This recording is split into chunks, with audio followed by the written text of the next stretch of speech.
Yo, Atlas speaking, and welcome to the finale of What If I Was Reborn in Naruto as a civilian trained and became the greatest seal master. Let the tale begin. Chapter 301, Dragon's Fall. From the screeching sky, countless powerful, chirping lightning bolts poured out on the IWA army, relentlessly striking one after another while drowning the surroundings in intense light and booming sounds that spread throughout the surrounding land. The earth broke and quaked, burning and cratering with each impact as many unfortunate ninjas turned into charred husks before they could even react. Only the effort of a few experienced veterans counted for something as they sensed the incoming attack and instantly reacted by creating massive domes of earth, shielding hundreds of their comrades around them in various positions in the army formation. But not everybody was fortunate enough to be stationed around somebody capable like that. In just the first 3 seconds, thousands of IWA ninjas died, and their ranks were devastated. Noticing the rising earth domes, Hinata frowned. She had just finished sending lightning strikes at the now late scouting parties, and it seemed her lapse in focus on the main army allowed them to mount some defenses. But even if the earth ninjutsu restricted the lightning ninjutsu. For 3 seconds, the lightning storm ceased, but any hope that the attack was over was instantly dashed by the intensifying chirping sound coming from the still stormy clouds as the lightning gathered. Hinata concentrated the following lightning strikes, causing their power to surge before she unleashed them directly at these earth domes in a blinding attack, causing the earth to tremble. Any remaining vegetation that somehow wasn't turned into a charred husk by the previous lightning attacks was instantly destroyed by the powerful shockwave that spread out of the impact area, shattering the already devastated land even more.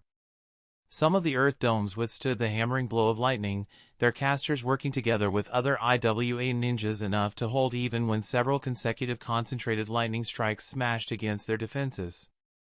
But several other earth domes couldn't resist. They cracked under the heavy pressure of the attack, letting the lightning stream inside through the cracks. Screams of pain and panic instantly came out of them as the weakened lightning found a purchase on the ninjas hiding behind the now breached defenses. More lightning bolts descended almost instantaneously, straight at the cracked domes, while the pressure on the tougher domes that stood strong lessened.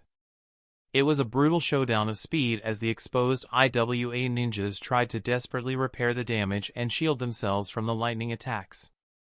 Some of them succeeded and survived, while others did not, their domes collapsing as a few thousand more died within the 20 seconds this apocalyptic lightning barrage lasted.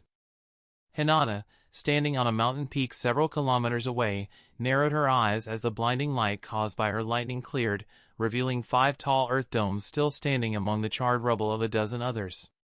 She bit her lower lip and glanced toward the sky before letting out a heavy breath. Controlling such a vast amount of lightning chakra was nowhere near as easy as she made it look. It took a titanic effort on her part.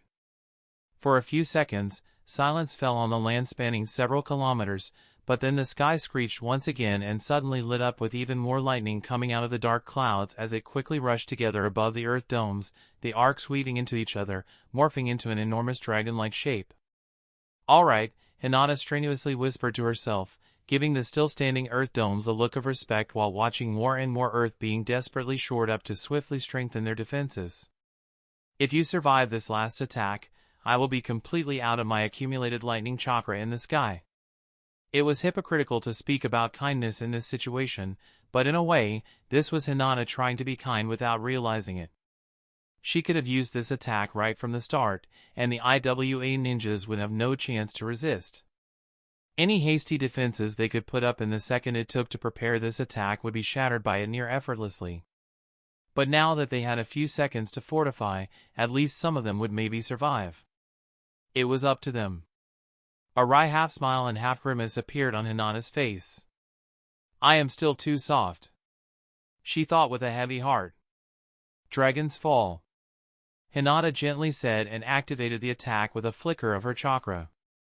A split second later, the dragon-shaped lightning construct turned into a radiant blue beam that connected the sky and earth, causing the nearby air to vibrate from the sheer amount of energy it contained. 2 seconds later, the beam had used up all its energy into the ground and slowly started to disperse, leaving behind numerous electric discharges in the sky in its wake from the charged air. On the ground, a massive charred crater that could encompass an entire city was left behind. with residual lightning persistently streaking inside of it as if refusing to disperse. Out of the 5 Earth domes, 3 had survived. Hinata's eyes slightly widened at the unexpected surprise, and she sincerely praised the defensive capabilities of the Earth ninjutsu masters of IWA in her heart.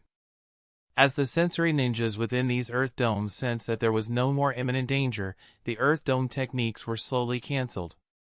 They were at the last leg anyway, and only the potent chakra held them still together by sheer strength of its caster's stubborn refusal to die after the abuse Hinata's last technique put them through. The Earth domes did not simply crumble. When the chakra was withdrawn, the enormous amount of Earth directly turned into dust and dispersed in the air. Quite a bit more than 1,000 IWA ninjas were revealed, many of them gasping for breath in various positions. Some shook on the ground in fright, others cried as they dazedly looked around and mourned their dead friends, but many were also still vigilant and looking for the enemy who had attacked them. One sensory ninja suddenly exclaimed, and Hinata noticed him point directly toward where she was located, only for a massive mountain of a man in what looked like heavy armor, something very uncommon for a ninja to wear, to be entirely enveloped in dark red chakra with 4 red tails swaying behind him.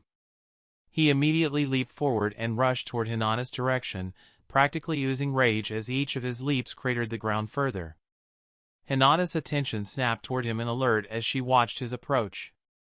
From Ren's lessons, she recognized it as the second version of a bijou cloak. She still had a few seconds until he got to her. After all, she was a few kilometers away and not even a Jinchuriki could easily cross that kind of distance. Thinking of her options, Hinata ruefully shook her head as she watched the IWA ninjas slowly recover and form up. Here she had given them a chance to survive, yet they stubbornly wanted to press forward. She knew that IWA people were known for their hard-headedness, but this was exasperating. Putting her hand into her pocket, she pulled out a 10-yen coin and aimed it at the Jinchuriki rushing her way. Her lightning chakra surged through her body, gathering in her hand as it wrapped around the coin. Arcs of lightning emerged and streamed around Hinata, letting out loud chirping sounds. Moving her hand slowly to keep her aim on the Jinchuriki, Hinata charged the technique until it reached the turning point when the chakra condensed enough to be considered a low-powered but stable. By then, the Jinchuriki was almost upon her, only 400 meters or so away and closing in fast. Hinata's lips quirked into an amused smile as she almost casually hummed, "Railgun." Flicking the coin triggered the technique, and with a loud boom, the coin, powered by enormous lightning energy, was hurled forward at a speed that even ninjas couldn't follow. The next thing everybody knew was that the Jinchuriki was suddenly flung backward through the air until his body hit the ground, and then dug a massive, few-kilometer-long trench in it while tons of earth and dust were launched into the air in his body's wake. The newly gathered, surviving IWA ninjas barely managed to scream as their Jinchuriki was uncontrollably slammed in the middle of their ranks by the residual energy of the Railgun ninjutsu, sending newly severed limbs, blood, and broken bodies flying around as it crashed through several ninjas.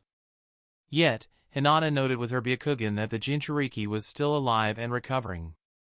Her eye twitched. What a ridiculous tenacity.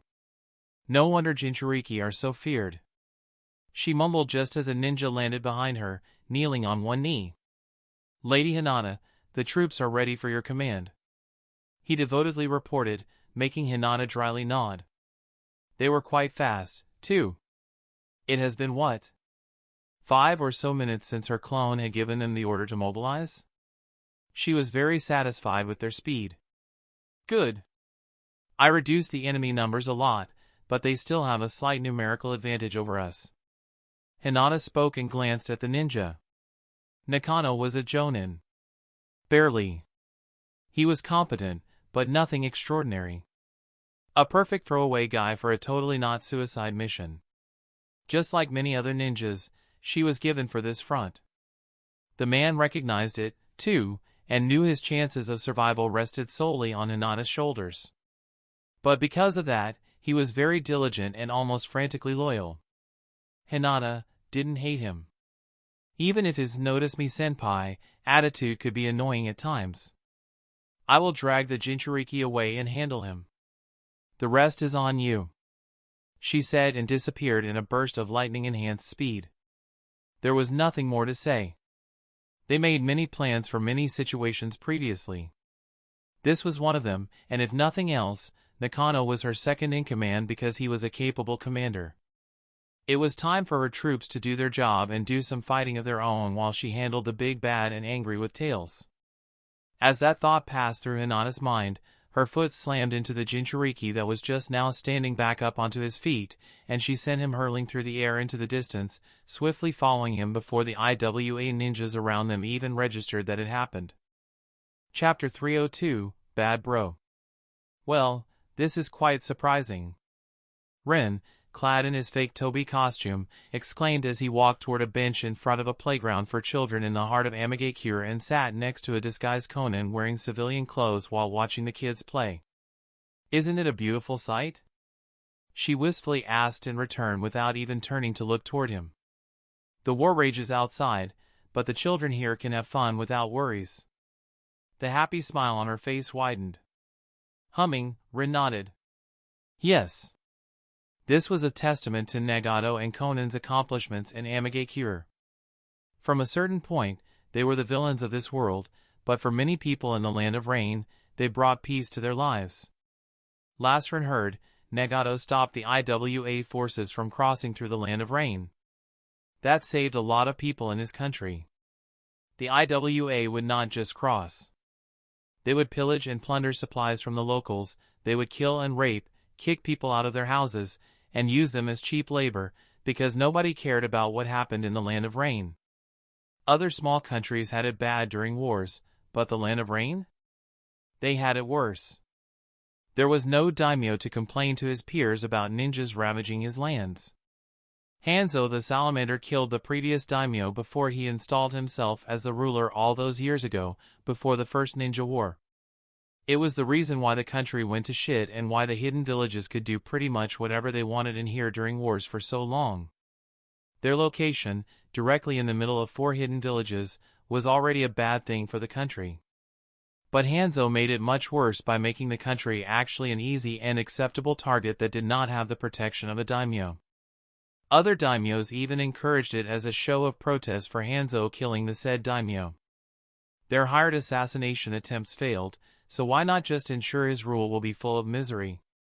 Who cared about the people living there, right? Dipshits. What gave you the idea to call me out in this way? Rin asked as he pulled out a lollipop from his pocket and offered it to Conan, who gave him an unamused look. But she huffed and still took it after a few seconds. I bet on the possibility that you might have some sort of surveillance in Amagakure. She nonchalantly shrugged. So, you pretty much erected several messages made of paper that invited me to this meeting all across this village? Rin gave her an incredulous stare, only for her to smirk at him. It worked, no? Besides, you are the weird one for showing up at all. Conan dryly said with a trace of exasperation in her voice, who does that? What if this was a trap? You didn't forget that we are pretty much enemies, did you? She narrowed her eyes at him, and her expression turned very serious. Rin embarrassedly scratched his head at her scolding tone and awkwardly chuckled, There is no need to reprimand me so much. For all you know, this might be a shadow clone, you know? Toby is a good boy. He cheerfully exclaimed and took it as a personal win when Conan's lips quivered despite her attempts to maintain a severe expression. With a huff, she turned back toward the kids and continued to watch them in silence. Is it? A clone, I mean? Conan softly asked after a few seconds when Rin didn't continue speaking. Rin dragged it out, making Conan wait for the answer before he finally said in a playfully innocent tone, Nope. That earned him a weak kick to the side of his leg.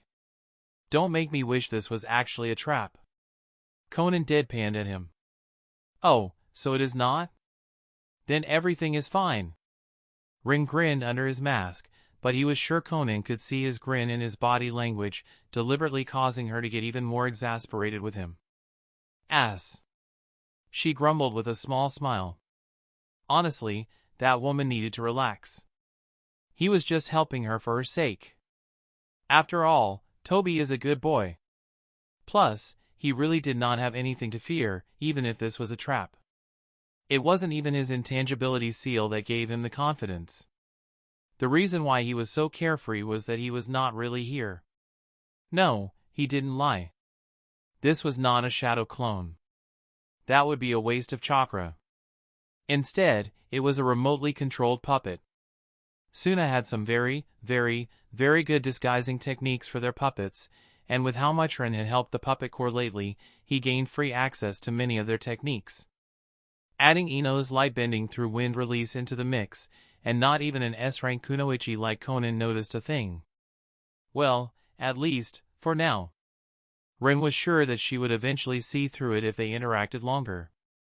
It would take only one small, inconsistent detail to catch her attention and make her suspicious. If she put in proper effort, his disguise would most likely not last long. But he wasn't going to tell her that. Let her figure it out herself, Toby said. So? What did you call me for, if this is not a trap? Rin finally asked, breaking the companionable silence between them. Conan's relaxed expression instantly turned conflicted. But after a moment, she donned her usual cold and aloof facade. I want you to tell me everything you know about Obito Uchiha. That was enough of a surprise to give Rin a pause as he threw the woman a startled look. All right. He slowly nodded. You win. I totally did not expect that. He did say enough to reveal Toby's real identity when he had that little clash with Akatsuki when he gave them his first greeting after one of their meetings. Hell, he directly called him his brother from another mother, Obito Uchiha. Or something along those lines. He didn't really remember what bullshit he spewed back then. Nevertheless, there really wasn't much of a hop, jump, or skip from there to his real name. What surprised Rin wasn't that they figured out Toby's identity. It was that they came to him for intel about the guy. That was not just unexpected. It was huge. It signified that there might be some beautiful friction among the Akatsuki ranks. Rin let out a gleeful little laugh in his mind.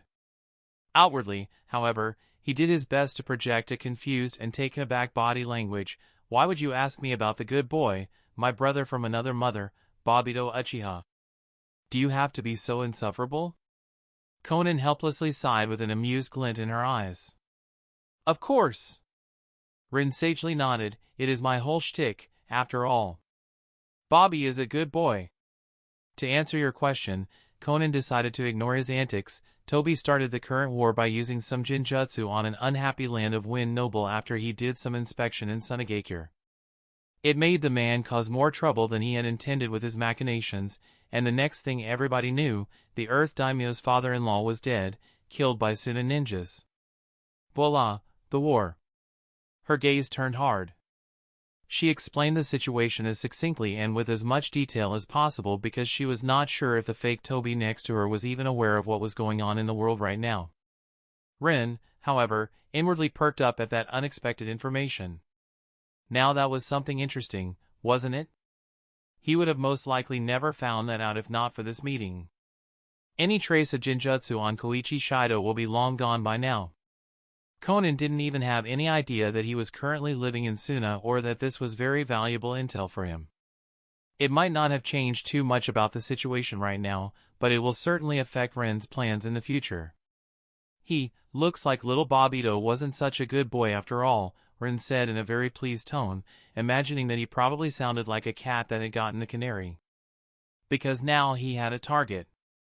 Calming down a bit, he glanced at Conan and nodded. Sure, I can tell you about my bad bro. You see, it all started when the heart of his beloved girl was stolen by his best friend. Chapter 303, Causing Strife Secretly? As Ren started explaining Obito's backstory, he tried to embellish it a bit and make him seem like a total loser clown. It was nothing personal. Just a bit of harmless fun. He even intended to later clarify it to Conan and tell her the truth. But unfortunately, the woman was too sharp. She didn't say anything, but the nonplussed, deadpan look she was giving him said it all for her. She didn't believe him at all.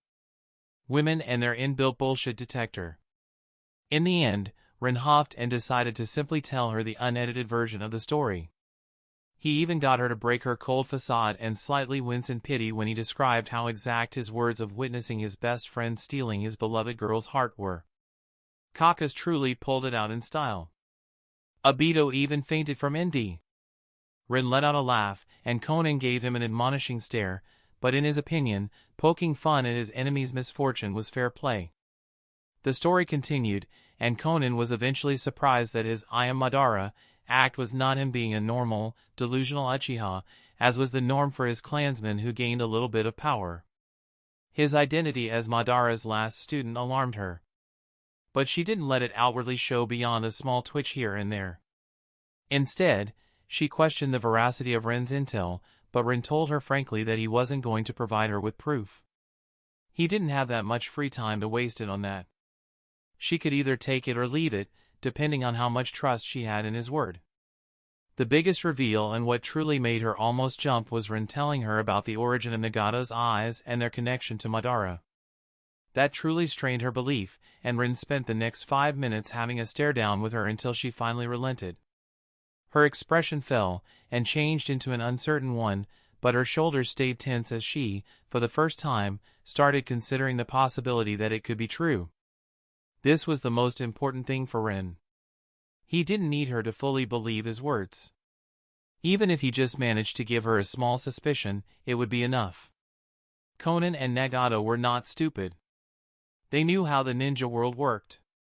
They could instantly figure out that there must be some deeper plot afoot, as long as they accept the possibility that those Rinnegan eyes might not be initially Nagato's.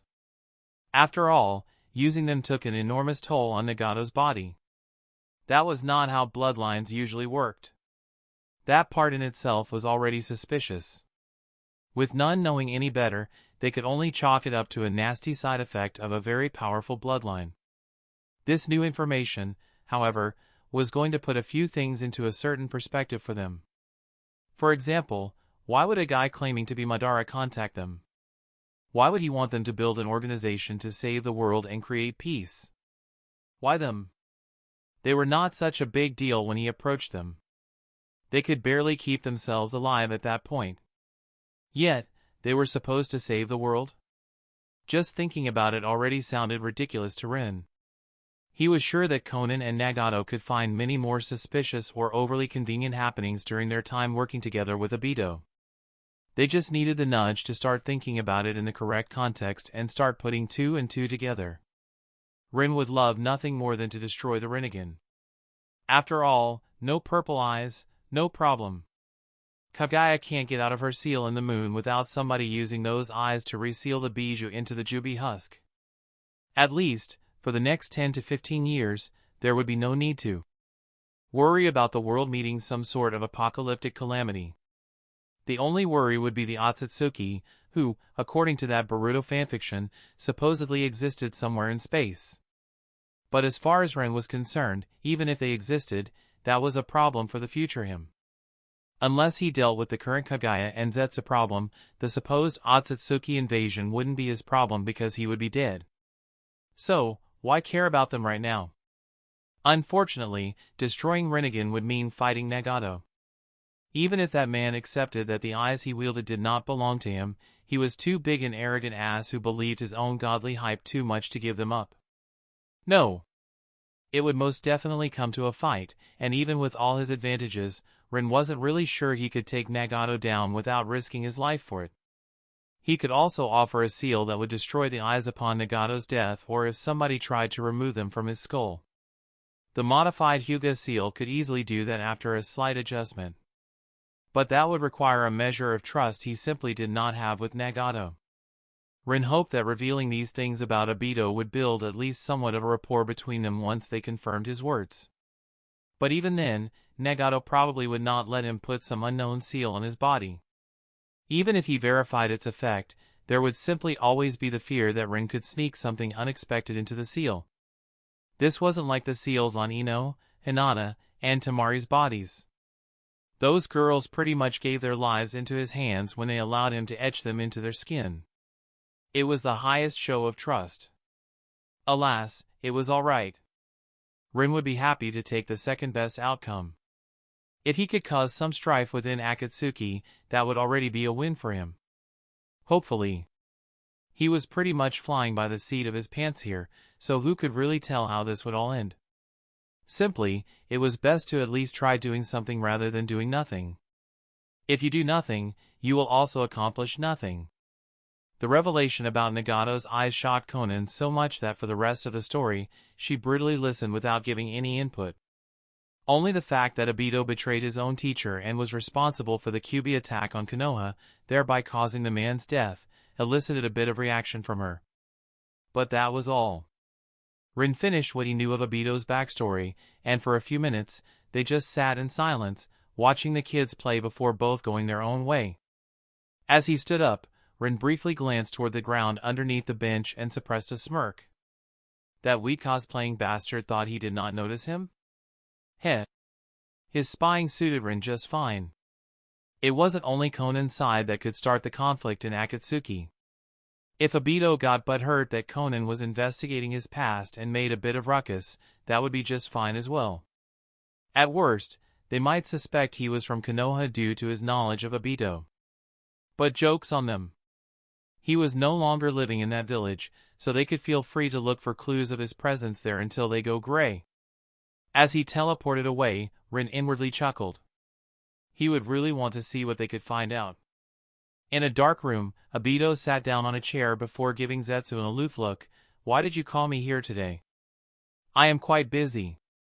I chanced upon some information that will definitely interest you." The black part of Zetsu eerily grinned and pulled out a bingo book before opening it on a page with Rin's photo. "This man is the fake Tobi."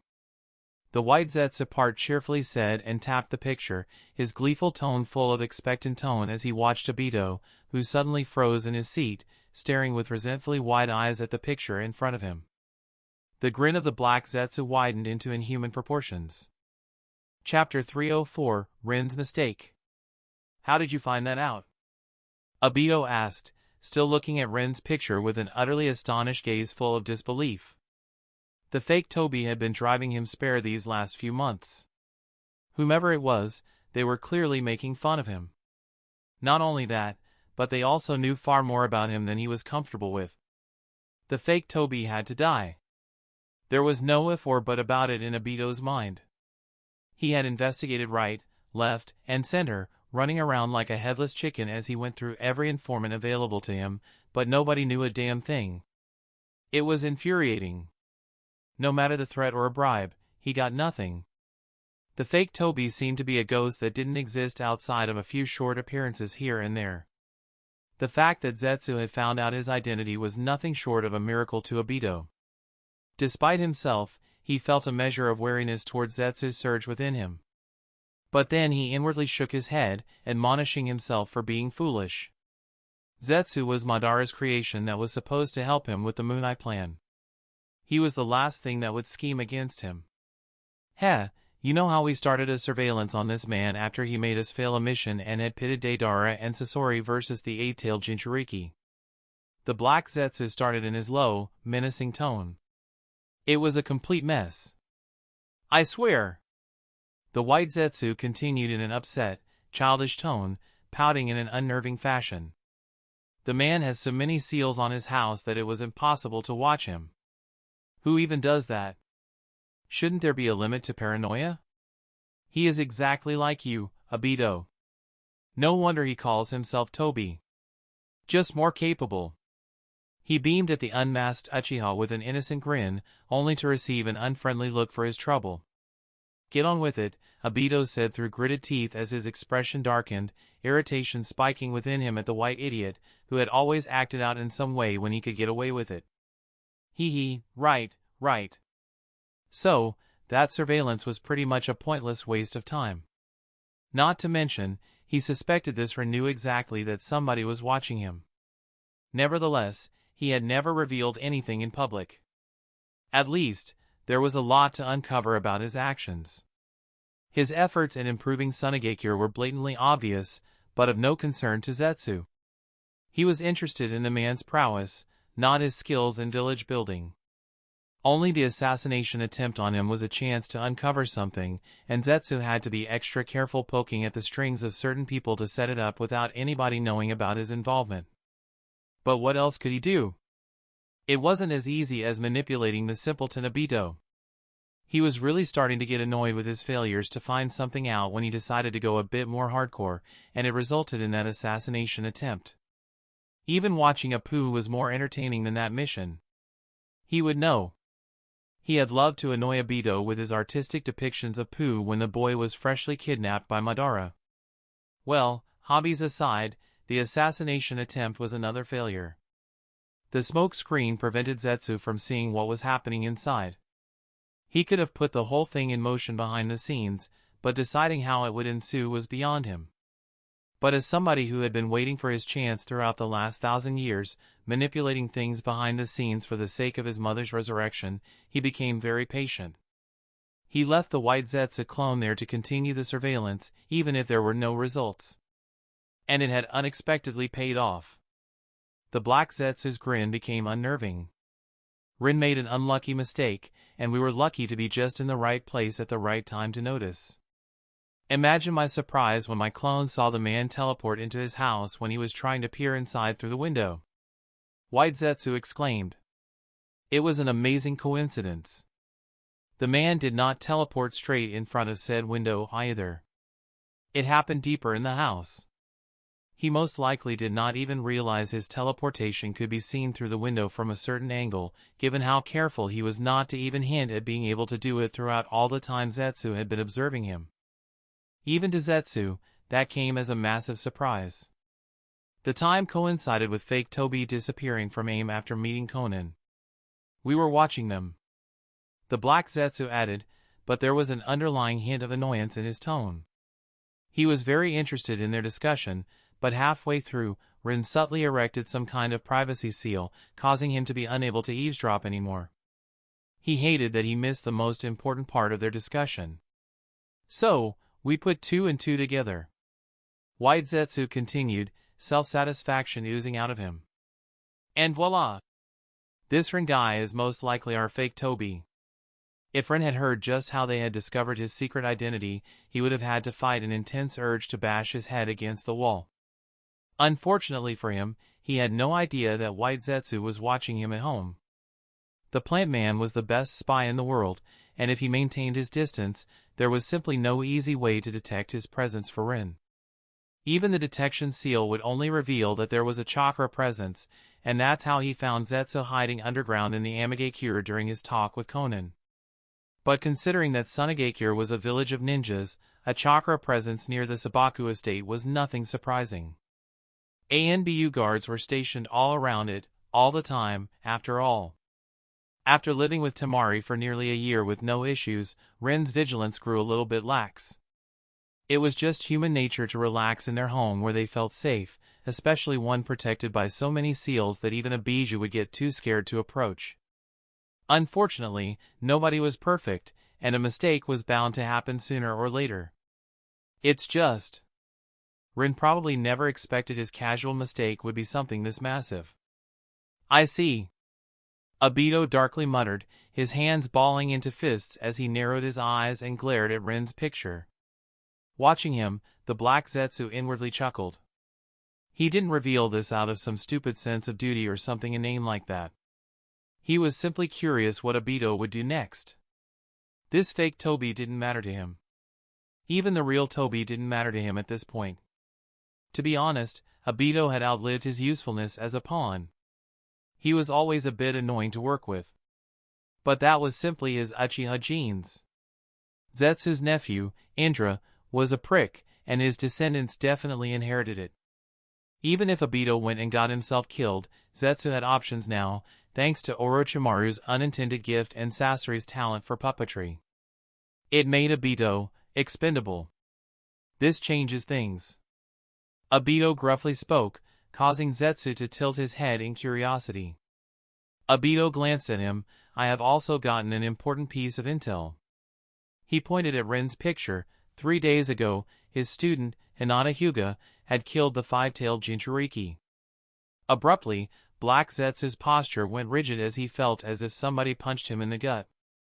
Both White and Black Zetsu's sides grew quiet, staring at Obito as they suppressed their urge to scream that came with the monumental rage coursing through their veins. That indeed changed everything. The machinations of the fake Tobi did not matter. But the death of a Jinchuriki was unacceptable. Everything necessary to resurrect his mother was already in place and had been put into motion. And now somebody throws a winch into his plans? Zetsu seethed. This meant another 3-year delay. Missing Zetsu's sudden bad mood, Obito continued in a heavy tone, with that loss, this war turned completely in favor of Konoha's alliance. Kumo was also pushed back, and with them having to fight on 2 fronts with no support from IWA, they are soon going to be in a very bad spot. When he started the war, he hoped to weaken Konoha. Their display during Orochimaru's invasion made him wary. But now he regretted not acting sooner and assassinating the 2 new S-rank kids in Konoha. What the Hinata girl had shown during her fight against the Sound Forces was one thing. But the technique she had used against the IWA army rivaled Nagato's full-powered Shinra Tensei in sheer destruction. He was no longer sure he could win that fight. It was enough to make him wary about haphazardly attacking her. Silently listening to Obito as he continued complaining about his plans and machinations crumbling, Zetsu's inner displeasure only rose. Obito was a passable pawn, but compared to Madara, he was practically a clown. With Madara, they caused the first ninja war, manipulated the ninja world from the shadows for several decades, masterfully stirred conflict between villages, caused many S-rank ninjas to defect from their villages or get assassinated, plotted the downfall of the Senju clan, among several others, and much more. Compared to that, what had Obito done in the last decade and a half? Caused the bloodline purges in Kiri to become a full-blown civil war? Ha! Great job! The one village that was so weak it did not even matter in the grand scheme of things had been nearly eliminated. What an amazing accomplishment! Zetsu inwardly grumbled, knowing he was unfair to Obito due to his anger. The kid managed to cause the Kyuubi attack on Konoha that crippled them for some time. He even orchestrated the Uchiha clan purge and was responsible for the rise of Akatsuki.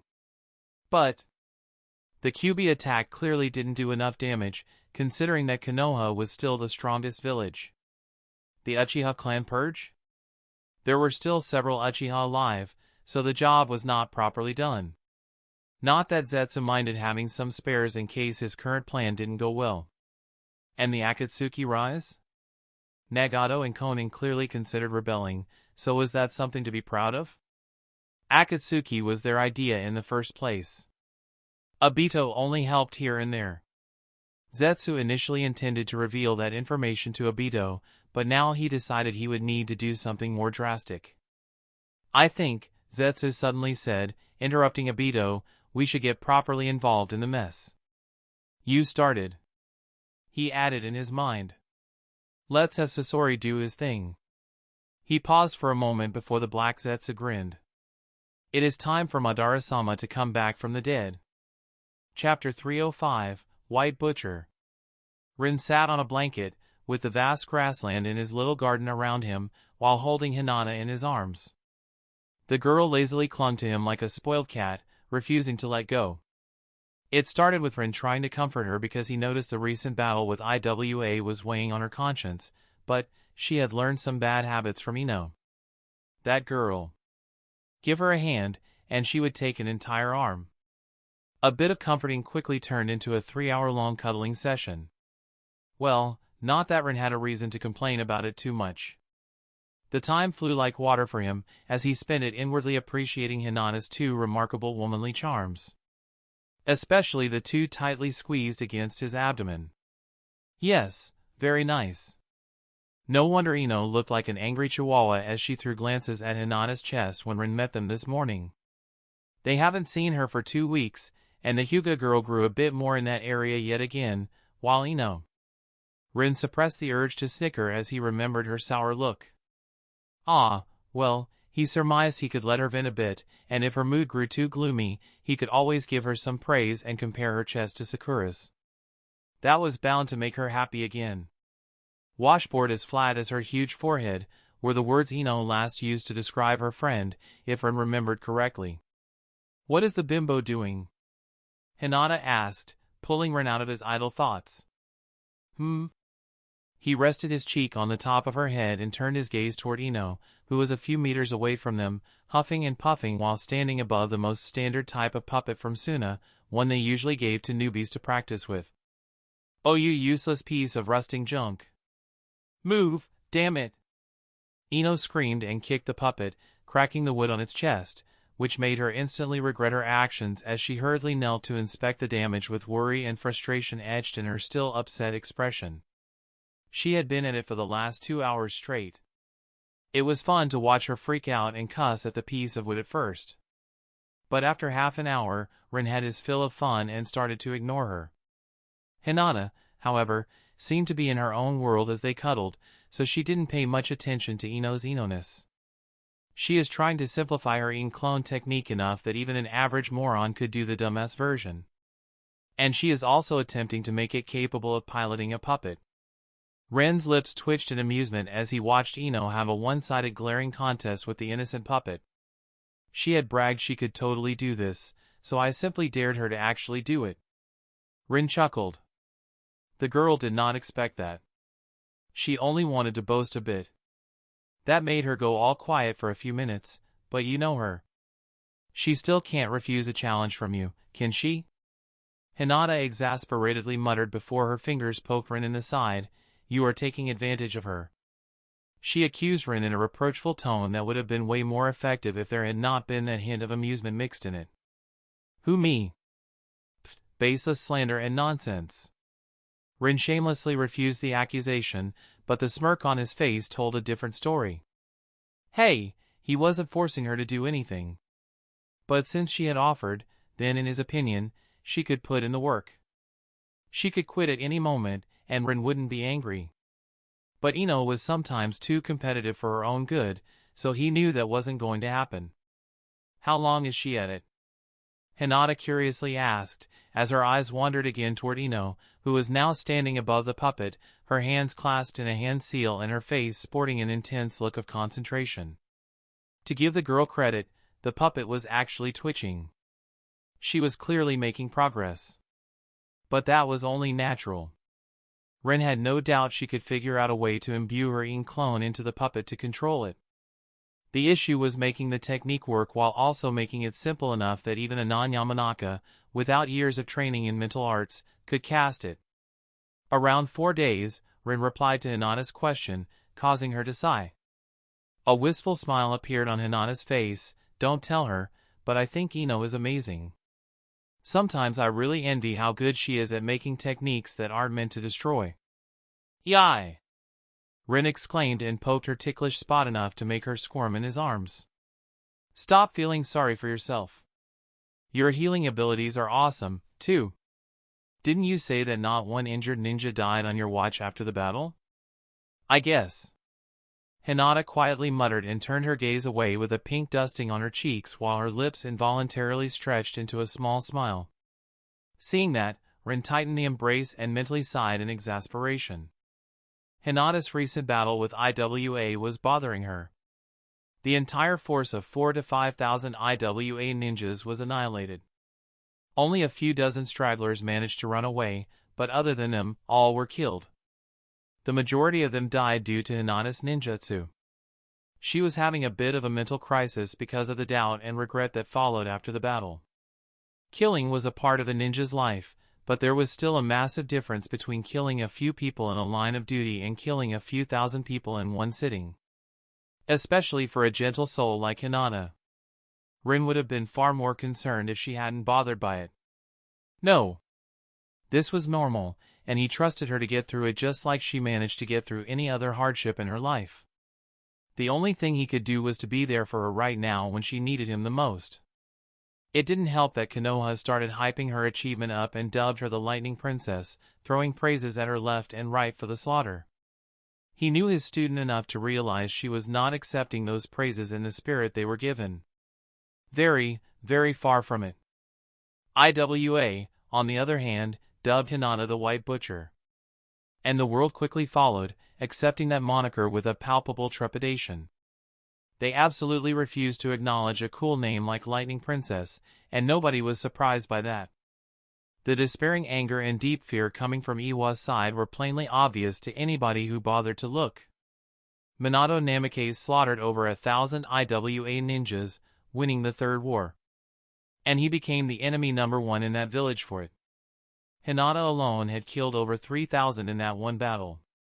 Maybe even 4,000. Who was really counting? Kumo, Kiri, and even Suna were deeply unsettled by that.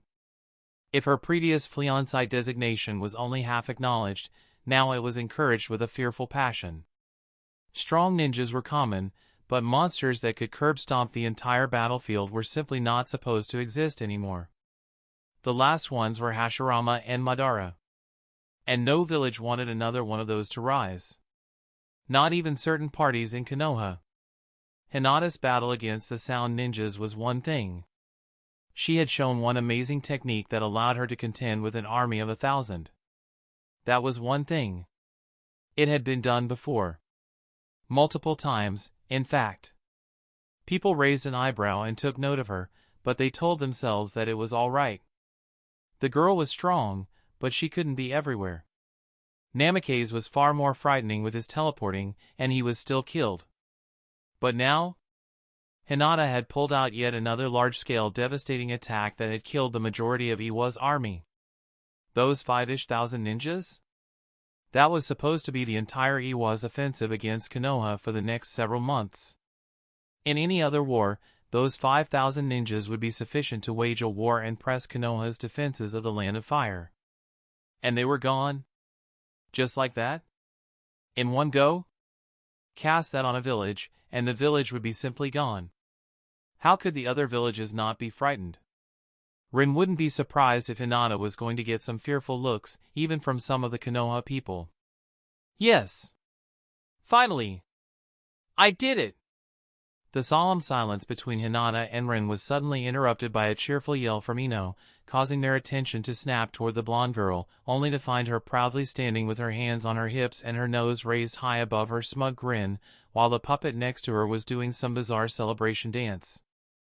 Ino turned toward them and opened her mouth to brag, only to get her ponytail yanked back by the puppet, making her yelp, and her arms started to flail around as she momentarily lost her balance while the puppet rattled as if snickering at her. Ino crouched with her hands outstretched to the sides, stabilizing herself before she turned around and snapped at the puppet, "Hey! What was that for?" But the puppet only flipped her off. Ino blinked. The puppet smugly tilted its head. Ino opened her mouth, but the puppet turned around, jutting out its posterior at Ino as its wooden hand slapped it with a loud clang before it started running away. Ino's eyebrow twitched as she flushed in anger, understanding the taunt for what it was. After all, it was one she loved to use against her foes. It showed off her amazing ass while taunting her opponent. What was there not to love? But having it used on her, how could she stand that? She screamed and instantly took off after her cheeky Een clone, controlling the puppet, intending to disassemble the offending piece of wood. Rin and Hinata looked at each other in bewilderment after witnessing it, and could only shake their heads. The weirdest part was that they didn't feel all that surprised. Ino was simply going to be Ino. Chapter 306, An Invitation. After returning to Sunagakure, Rin handed the new puppet clone technique to Kankuro, whose jaw dropped when he heard what it could do. Remotely controlling a puppet at large distances was already great, but a mental clone that could take over a puppet was something else entirely, especially when a user could create more than just one clone and imbue each into a different puppet. Seeing the boy's enthusiasm, Rin almost felt bad. The technique was indubitably groundbreaking. It was going to reshape the entire puppetry arts. But it was not going to help Suna gain dominance that much. Ino might act silly at times, but she was not stupid. She had ensured there were safeguards against Suna using this in a war against her clan. A counter technique was the first thing she made after finishing with this one. Only then did she give it to Rin to pass it to the Suna puppet corps. Rin reckoned that if a Suna puppeteer with this technique fought a Yamanaka in the future, he might find his puppets would suddenly betray him. It was a mental technique, and that was the Yamanaka specialty. According to Ino, overriding the mental clone wouldn't be that hard for them once they knew the proper method. Rin wryly smiled as he watched Kankuro excitedly rush out of the door, probably heading to show the technique scroll to the others in the puppetry corps. Shaking his head, Rin decided not to ruin his happiness just yet. He was going to tell him about the failsafe in private at a later date. Kankuro will not like it, but he was a ninja, so Rin had no doubt he would begrudgingly understand. Depending on his reaction, Rin decided he might even tell him about the fact that the Hyuga clan will have a similar safeguard against the technique soon. After all, Hinata and Ino might bicker a lot, but they were still best friends. Rin would be really surprised if Ino didn't consider Hinata's position and develop a way for Hyugas to counter her creation. Rin didn't mind. On the contrary, he encouraged it. It would be sheer hypocrisy to do otherwise. The seals he had given or sold to Suna each had similar safeguards and hidden mechanisms, just in case Suna ever tried to use them against him or his interests. It was simply the way the ball rolled in this world. Besides, Ren's goal with this technique wasn't to win a war for Suna. He just wanted them to be able to earn more money in a non-violent way. That should keep the village's finances stable enough that they would not need to do another clown move like their earlier surprise attack on Konoha. These puppet clones were going to be just marvelous for increasing the work productivity in mines. With his puppet control seal that could project the controller's chakra into his puppet, the puppeteers should be able to imbue the mental clone into their puppets even at very large distances. So, they could have several puppets stationed at the mining site and could simply imbue mental clones into them each morning to let them work throughout the day while they did whatever they wanted back in the village. At the end of the day, they would just get mental feedback, similar to the shadow clone technique. Since Ren intended to change the puppet core into the village's personal mining drones, he at least wanted to do so at peak efficiency. Wage slavery was never more enjoyable or effortless. Ren even considered learning puppetry himself. It was free money for almost no effort. But nah, in the end, if he wanted more money, he could have just made more seals and sold them to somebody. He already had his own little clone Slav Dash, workers doing most of the work for him anyway. With these thoughts swirling in his mind, Ren quickly arrived at the Kazekage Tower. Entering, Ren gave a nod to the glaring receptionist, idly noting that today it was the bitch who hated his guts. Not bothering with her, he simply ignored her stare and walked deeper into the building until he reached Tamari's office. Just to be polite, Ren knocked and smiled as he heard a grumpy come in from behind the door. Entering, the first thing he noticed was how tidy the room was in comparison to the mess of papers haphazardly strewn across the desk behind which Tamari sat in her chair, furiously scribbling with a frustrated frown. Yeah? What's the matter? Her disgruntled voice resounded through the room as she didn't bother to even raise her head from her paperwork. Rin chuckled in amusement. Hello. Up for lunch? He asked as he seated himself in the chair in front of her desk, giving a contemptuous glance at the 3 empty and 1 half-empty packages of crackers on the right side of the desk. This girl. He inwardly shook his head in exasperation, doubting she had proper food since their lunch yesterday. Hearing Ren's voice, Tamari's head snapped up in surprise, but when her eyes met his, a smile involuntarily appeared on her face. Oh, it's you. Hello. Her scrunched expression softened, and even her posture became less tense. It's already so late? She glanced at the clock in the room, realizing that it was indeed already lunchtime, and with a small sigh, she began putting the papers to the side, making a place on the table for the dishes. Ren couldn't help but watch her in amusement. There was an undeniable hint of tempered excitement in her moves. It was a bit sad that the highlight of her days currently was their lunch together, but considering the piles of paperwork she was clearly buried in, he was not overly surprised. How is it going? He asked, trying to start the small talk. It's going, I guess. Tamari snorted without stopping to tidy up the papers on her table. It's neither good nor bad. Just busy, and even busier. A wistful smile appeared on her face, but at least I have finally gotten Ebizo to approve the new merit system. It will be implemented in the village soon, she said with self-satisfaction oozing out of her. Great! I know you worked hard for it. Here, have a cookie. Rin playfully praised her with a smile as a plate of cookies appeared on the desk with a puff of smoke, getting a small huff in return. But despite that, she did reach out and happily took one. After all, those were her favorites. Rin knew her preferences and kept a stock of readily accessible food for all occasions in his storage seal. The new merit system was a good reform. One of the things that always pissed Rin off was how hard it was for civilian ninjas to learn new techniques. There were systems for it, but they were highly inconvenient. The village higher-ups loved to spout some nonsense about it preventing spies from stealing the village's techniques, but that was pure nonsense. After all these decades of espionage and counter-espionage, it would be ridiculous if the other villages did not have nearly all the easily accessible techniques up to at least B rank already stolen from each other. And besides? Who even cared? It was the A rank techniques and up, or the clan techniques that truly mattered in the grand scheme of things. And those were restricted either by the circumstances of one's birth or by layers of clearances within the village. No, making the system cumbersome was just a way to prevent civilian ninjas from rising beyond their stature as cannon fodder. It was one of the reasons why they had a harder time clawing their way to becoming the village's elite. A way to keep those in power in their seats and clans from worrying about new clans easily rising and competing with them. For Ren, who was a civilian ninja himself, it was utterly stupid. For Ren, who was now a part of the Sabaka clan by marriage, it was understandable. But nothing changed in the fact that, from the perspective of Sunagakure, this system greatly hindered the village. Manpower was already an issue. The only available path for the village for now was quality over quantity. And the old system could not sustain that. So, one nice day, Ren had sat Temari down and explained that to her. He couldn't do anything about it, either in Konoha or Suna. He didn't have the pull. But she did.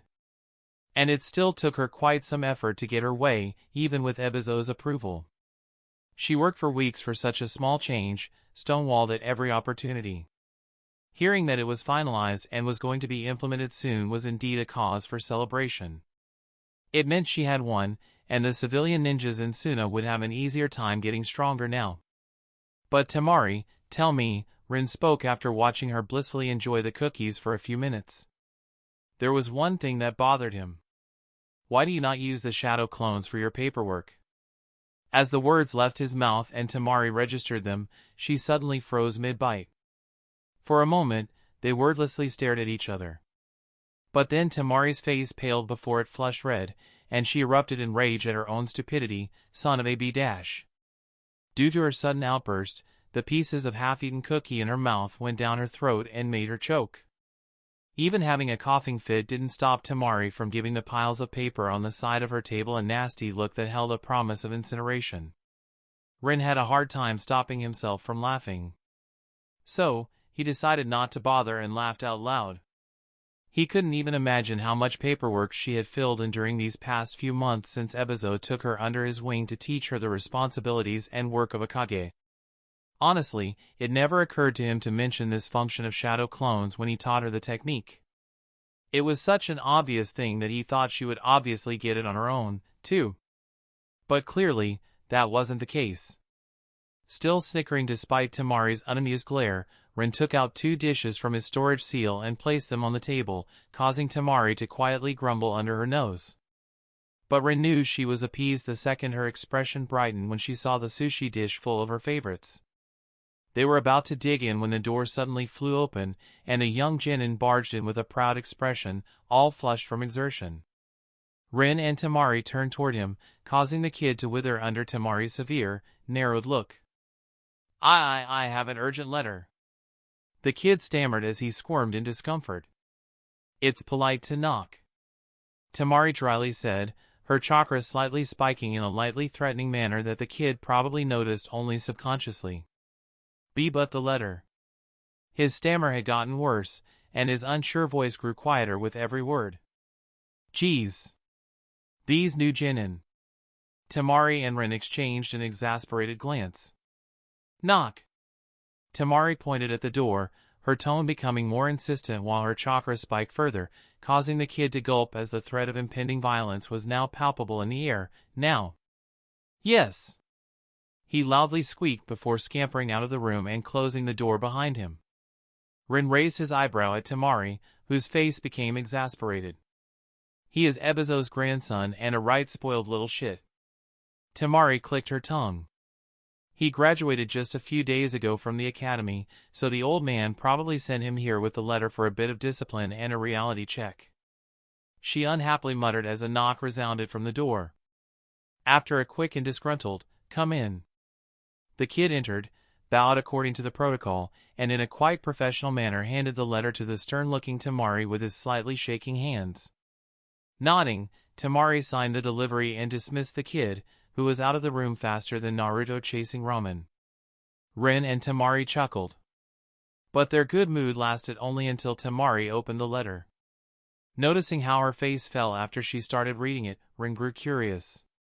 He casually took the discarded envelope and read the name of the sender only for his nose to scrunch. "The Wind Daimyo, what does that dipshit want now?" he mumbled to himself, acutely aware of the strained relationship between the man and Sunagakure. "Apparently, I am invited to his court in my capacity as the next Kazekage." Temari dryly answered as she put the letter down, looking upset. And by invited, it was clearly in order. She sulkily added as she pushed the plate of sushi away, no longer in the mood to eat. "Well, I guess that's our lunch ruined." Rin sighed. He quietly added it to his growing list of grievances against the Wind Daimyo. It now seemed he would be able to address some of them quite soon. Chapter 307, The Capital of the Land of Wind. Naturally, Rin was not invited by the daimyo to go to the capital with Temari. But that certainly wasn't going to stop him.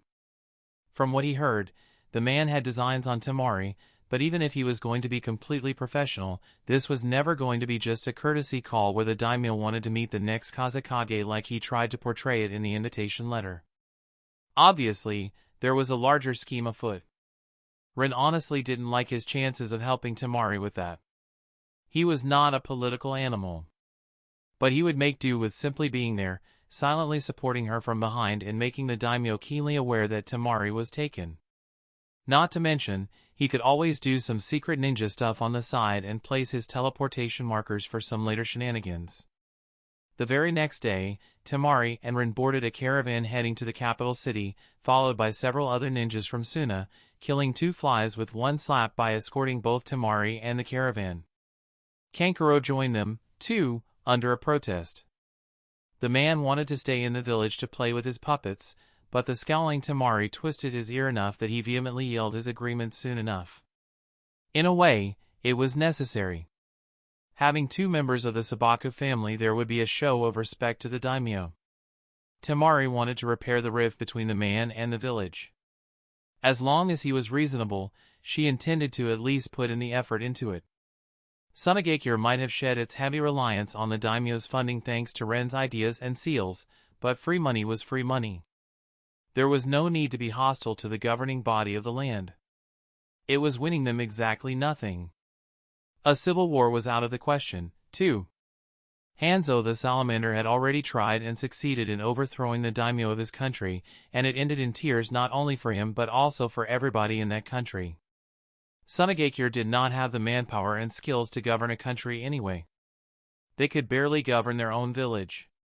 Without Ren, they would still be suffering a slow economic death. Giving a country, any country, into the hands of these idiots would be doing civilians a disservice in Ren's opinion. He wasn't going to get behind such a plan. The current governance was not the best. But at least it was doing its job semi-competently. That was one thing these big countries could be praised for. Even in the Land of Wind, with the majority of its land being a desert, the ordinary people could still survive and live okayish lives.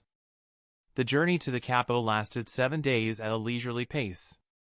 While Suna was somewhat in the center of the Land of Wind, just located more to the north, the capital city was on the southeastern coast, pretty much on the other side of the country. They could have been there in a day and a half if they ran there at their usual ninja speed, but that would have been undignified according to Ebizo. Temari, as the Kazekage's successor, had a certain status. She is no dog to come running to the daimyo whenever called, the old man said when they were organizing the trip. And Rin was starting to see where the strife between the village and the daimyo came from, just from that one sentence. But the old man was probably not wrong. It wouldn't do for Sunagakure to look too eager. Hence, Temari did not travel like a ninja. Instead, she traveled like a noble lady, clad in her ceremonial kimono while riding with Rin, some sort of camel-drawn coach Sunagakure had for exactly this kind of occasion. The ride was bumpy, uncomfortable, and boring, but Rin couldn't really complain. Temari looked magnificent in the black and gold kimono. She looked even better with it half taken off, lying on the bed. With nothing to do and easily drawn privacy seals, Rin spent most of the journey doing the very eager Temari. After all, they could easily leave shadow clones in the carriage and teleport back and forth between the much more comfortable house and the little garden. They barely separated from each other during the 7-day-long journey, as if trying to make up for all the lost time since the war started, and Temari became too busy with the village matters. Sometimes Hinata, Ino, or both joined them in bed. At other times they enjoyed food or some game together. A few hours a day were dedicated to training, and Temari was very eager to improve. Now that she had some time to spare for it. Just as Ino was eager to guide her, or Hinata was happy to provide the medical aftercare for all the injuries, even those that didn't come from the training. Especially the love bites, scratches, or small bruises from their nightly activities. Temari seemed almost reluctant to part from those, always pouting without realizing it, while the amused Hinata was healing her. But it wouldn't do for her to look anything but pristine during her stay at the daimyo's court. It truly did not help that Ino had noticed on the 3rd day and started teasing Temari by wordlessly showing off her own hickeys with her body language and skimpier clothing as if they were some sort of prize, irritating the hell out of the sandy-haired kunoichi. Rin could only shake his head in amusement at their antics. The ridiculous thing was that Ino knew what she was doing. Her actions and the catfights that ensued motivated Temari to put in more effort in her training out of sheer spite. That was certainly not a method he would ever employ with his own students, but alright. If it works, it works. Unfortunately, all good things must come to an end eventually. Soon enough, they arrived at the gates of their destination, and after passing a half-hearted inspection by the board gate guards, they entered the capital city of the Land of Wind. One would expect the city to have some grand name, but no. For some reason, all capital cities were simply called that, and this was not an exception. The city was literally called the capital city of Wind. As Rin stepped out of the coach, followed by a very dignified-looking Temari clad once more in her clean ceremonial kimono, the first thing he noticed was the distinct lack of Japanese culture.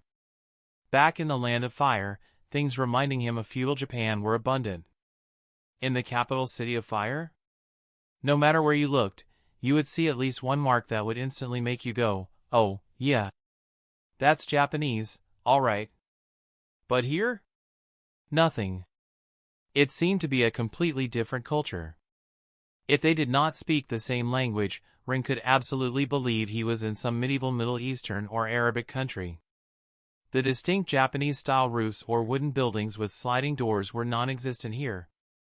Instead, just like in Sunagakure, the buildings were made out of some sand-colored rock, and the roofs were more rounded. The people were usually tanned or had darker skin, but unlike in the other towns Rin had visited in the Land of Wind, people seemed to prefer wearing fewer clothes rather than protect themselves from the heat by fully wrapping themselves in something from head to toe. When he looked out of the window while passing through the city, he saw sweaty, half-naked men working, women in skimpy clothing dancing in front of what looked like a brothel, street vendors, both men and women, sitting under the shade of a roof of their makeshift stalls, fanning themselves while shouting advertisements for their wares, and kids running across the streets, weaving through the crowds of people that passed their carriage on the sides of the street. It was a very bustling city, and its location right next to the sea definitely only helped, as the usually dry air that permeated Sunagakure and the majority of the Land of Wind was instead swapped with a refreshing, if a bit salty, breeze coming from the nearby sea. They had stopped in front of the Wind Daimyo's castle. A massive building that looked like something where a sultan would live, rather than a place where you could find a Japanese-esque ruler. The whole place was located on a more elevated ground than the city underneath it, giving them a beautiful view of the whole city and the sea. Far in the distance, ships appeared and disappeared on the horizon behind the glittering sea, with more of them coming and going, intending to dock or starting their journey at the port. Despite himself, Rin found himself amazed at the view and squeezed Temari's hand. "It is a beautiful place, isn't it?" Temari asked as she looked at the view, leaning slightly on Rin with a small smile. "Yeah. It definitely has its own charm." Rin agreed. The capital city of fire had nothing like this. Temari chuckled and, standing on her toes, she pecked Rin on the cheek before gently pulling his hand. "Come. You can admire the view once we are housed." If nothing else, they always give their guests a room with a good view of the sea. Rin smiled at her back. "All right." He nodded and turned to follow her, subtly noting how the armored samurai guards grimly watched them like hawks, hands on the katanas and the sheaths strapped to their belts. "How welcoming." Rin hummed with a healthy dose of sarcasm. These people were supposed to be their welcoming committee, and so far, they were doing a shit job at it. A clear sign of disrespect from the daimyo. Temari looked at them and snorted, "It's just their job. Take it as a compliment. We are the biggest threat around, and their vigilance acknowledges that." But then a small, mischievous smirk appeared on her face, and Rin knew she was up to no good. She rolled her eyes, "Though, if we really wanted their daimyo dead, I would have simply accepted his proposals and poisoned him during the wedding night. Lucky him that I am already married, right?" She cheekily asked Rin, but the question was obviously aimed at the guards observing them. Letting out an exasperated breath, Rin silently patted Temari's head and gave her a must-you look. Sadly, she had learned some bad habits after spending a week straight with Ino. Her eyes crinkled in amusement as she merrily nodded. "They are going to relay our conversation to their daimyo.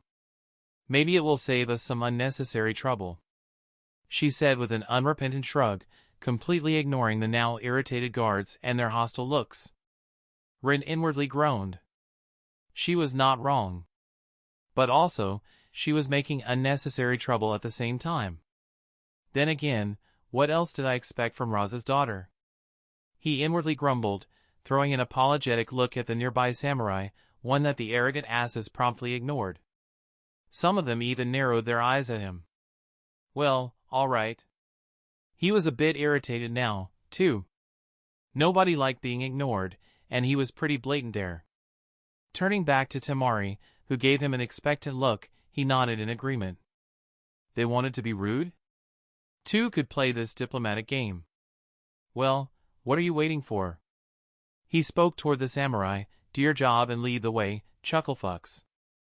Chapter 308, Power Play and Intel. Rin, Temari, and their entourage of ninjas were led to their room by the disgruntled guards.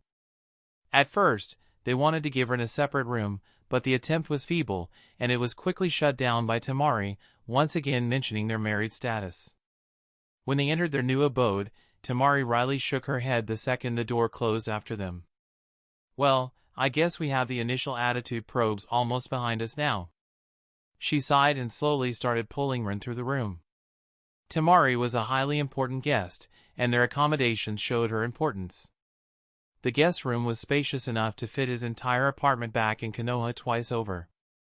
These were the same chambers where foreign high nobles, daimyos, or other village leaders or elders stayed whenever they had business at the Wind Daimyo's court. Even rudeness had its limits, and this whole high society thing had its rules of conduct. So, they were just probing us? Rin curiously asked, wondering if he was too rude. Yeah. But it was more than that. Their attitude showed that the daimyo was displeased with us. It also hinted at his unwillingness to make peace with us unless we make it worth his while. Temari explained as they reached the bed, and Temari snuck into Ren's loose embrace, giving him a small kiss on the lips. Don't worry. Your reaction was fine. Being rude back showed we're not willing to be pushed around. This whole crap is quite complicated, isn't it? Rin murmured as he placed his forehead against Temari's. I don't think it will ever be something I want to participate in. Mincham. You don't have to. Just stay silent during the important meeting, all right? She giggled, her teal eyes sparkling in mischief. Rin was about to answer, but as he opened his mouth, he let out a startled yell instead because Tamari suddenly pushed him onto the bed. Shaking off the momentary disorientation, Rin pulled himself up on his elbows and became bewildered as he found Tamari kneeling between his legs, her hands reaching toward his pants. Their eyes met, and Tamari smirked before she seductively licked her lips. Rin's breath hitched. He didn't need further invitation than that and directly helped her pull his pants off. Soon enough, Tamari's head was bobbing up and down in his lap, and Rin's narrowed eyes looked up at the exquisite chandelier, groaning in pleasure. When a maid suddenly opened the door and walked in. The bed was right across the entrance door, so she instantly saw them and went beet red, stammering apologies as she hurried out of the room, closing the door behind herself. What is with people barging in lately? Rin inwardly screamed, staring at the door with wide eyes. Only Tamari's giggle woke him up from his momentary stupor. He gave the woman an accusing look. His guts told him she planned to be caught in this compromising position from the very start. Tamari smirked at him, but instead of explaining herself, her head lowered as she brazenly returned to her previous ministrations, and suddenly, Rin had much more important things on his mind than questioning her about it. In the next few hours, they thoroughly enjoyed breaking in the bed in their new room. 2 days quickly passed, and they still hadn't seen even the shadow of the daimyo. It was a blatant power play, but according to Tamari, who was more versed in all this political crap, it was a pretty standard one, if only slightly rude. Tamari could have demanded an audience, and she would have gotten it, but nothing pressing was going on, and there was nothing bad about letting the daimyo have his fun before meeting with them. It wasn't all about their feud, either. The daimyo had nobles to appease, and giving this small cold shoulder to the Sunagakure folk showcased that he had the situation well in hand. Or something. Rin was not sure if he understood it right after Tamari tried to explain it to him. Admittedly, he didn't really try all that hard. He thought the village-scale politics in hidden villages were already a convoluted mess. But the countrywide politics at the daimyo's court made them almost look cute in comparison. Rin decided to leave that in Tamari's capable hands and didn't think about it. She had some smaller meetings with this or that minister, discussing things that, in the end, didn't matter because the daimyo had the last say when it came to dealing with the hidden village anyway. Unfortunately, this wasn't Konoha and the Land of Fire, where Danzo could just make under-the-table deals with the local ministers, and because of the good relationship between the daimyo and the village, things could proceed smoothly. Here, if a minister made such a deal with Sunagakure, he could face treason accusations. Most of these meetings were just courtesy calls. A necessary hassle that neither side took seriously. Other than that, they had quite some free time during these 2 days, and they spent it by roaming the city, shopping, playing on the nearby beach, and subtly checking on Sunagakure's spies and ninjas stationed in the capital, both inside and outside of the daimyo's court. The village had quite a few of those. Easily over 100. Rin also had no illusions that they revealed all their spies to him. Sunagakure likely had more people keeping their eyes on things in the city. It was impressive how much intel they had available simply by asking for it. Rin initially intended to send a few clones to gather information, but it turned out to be unnecessary.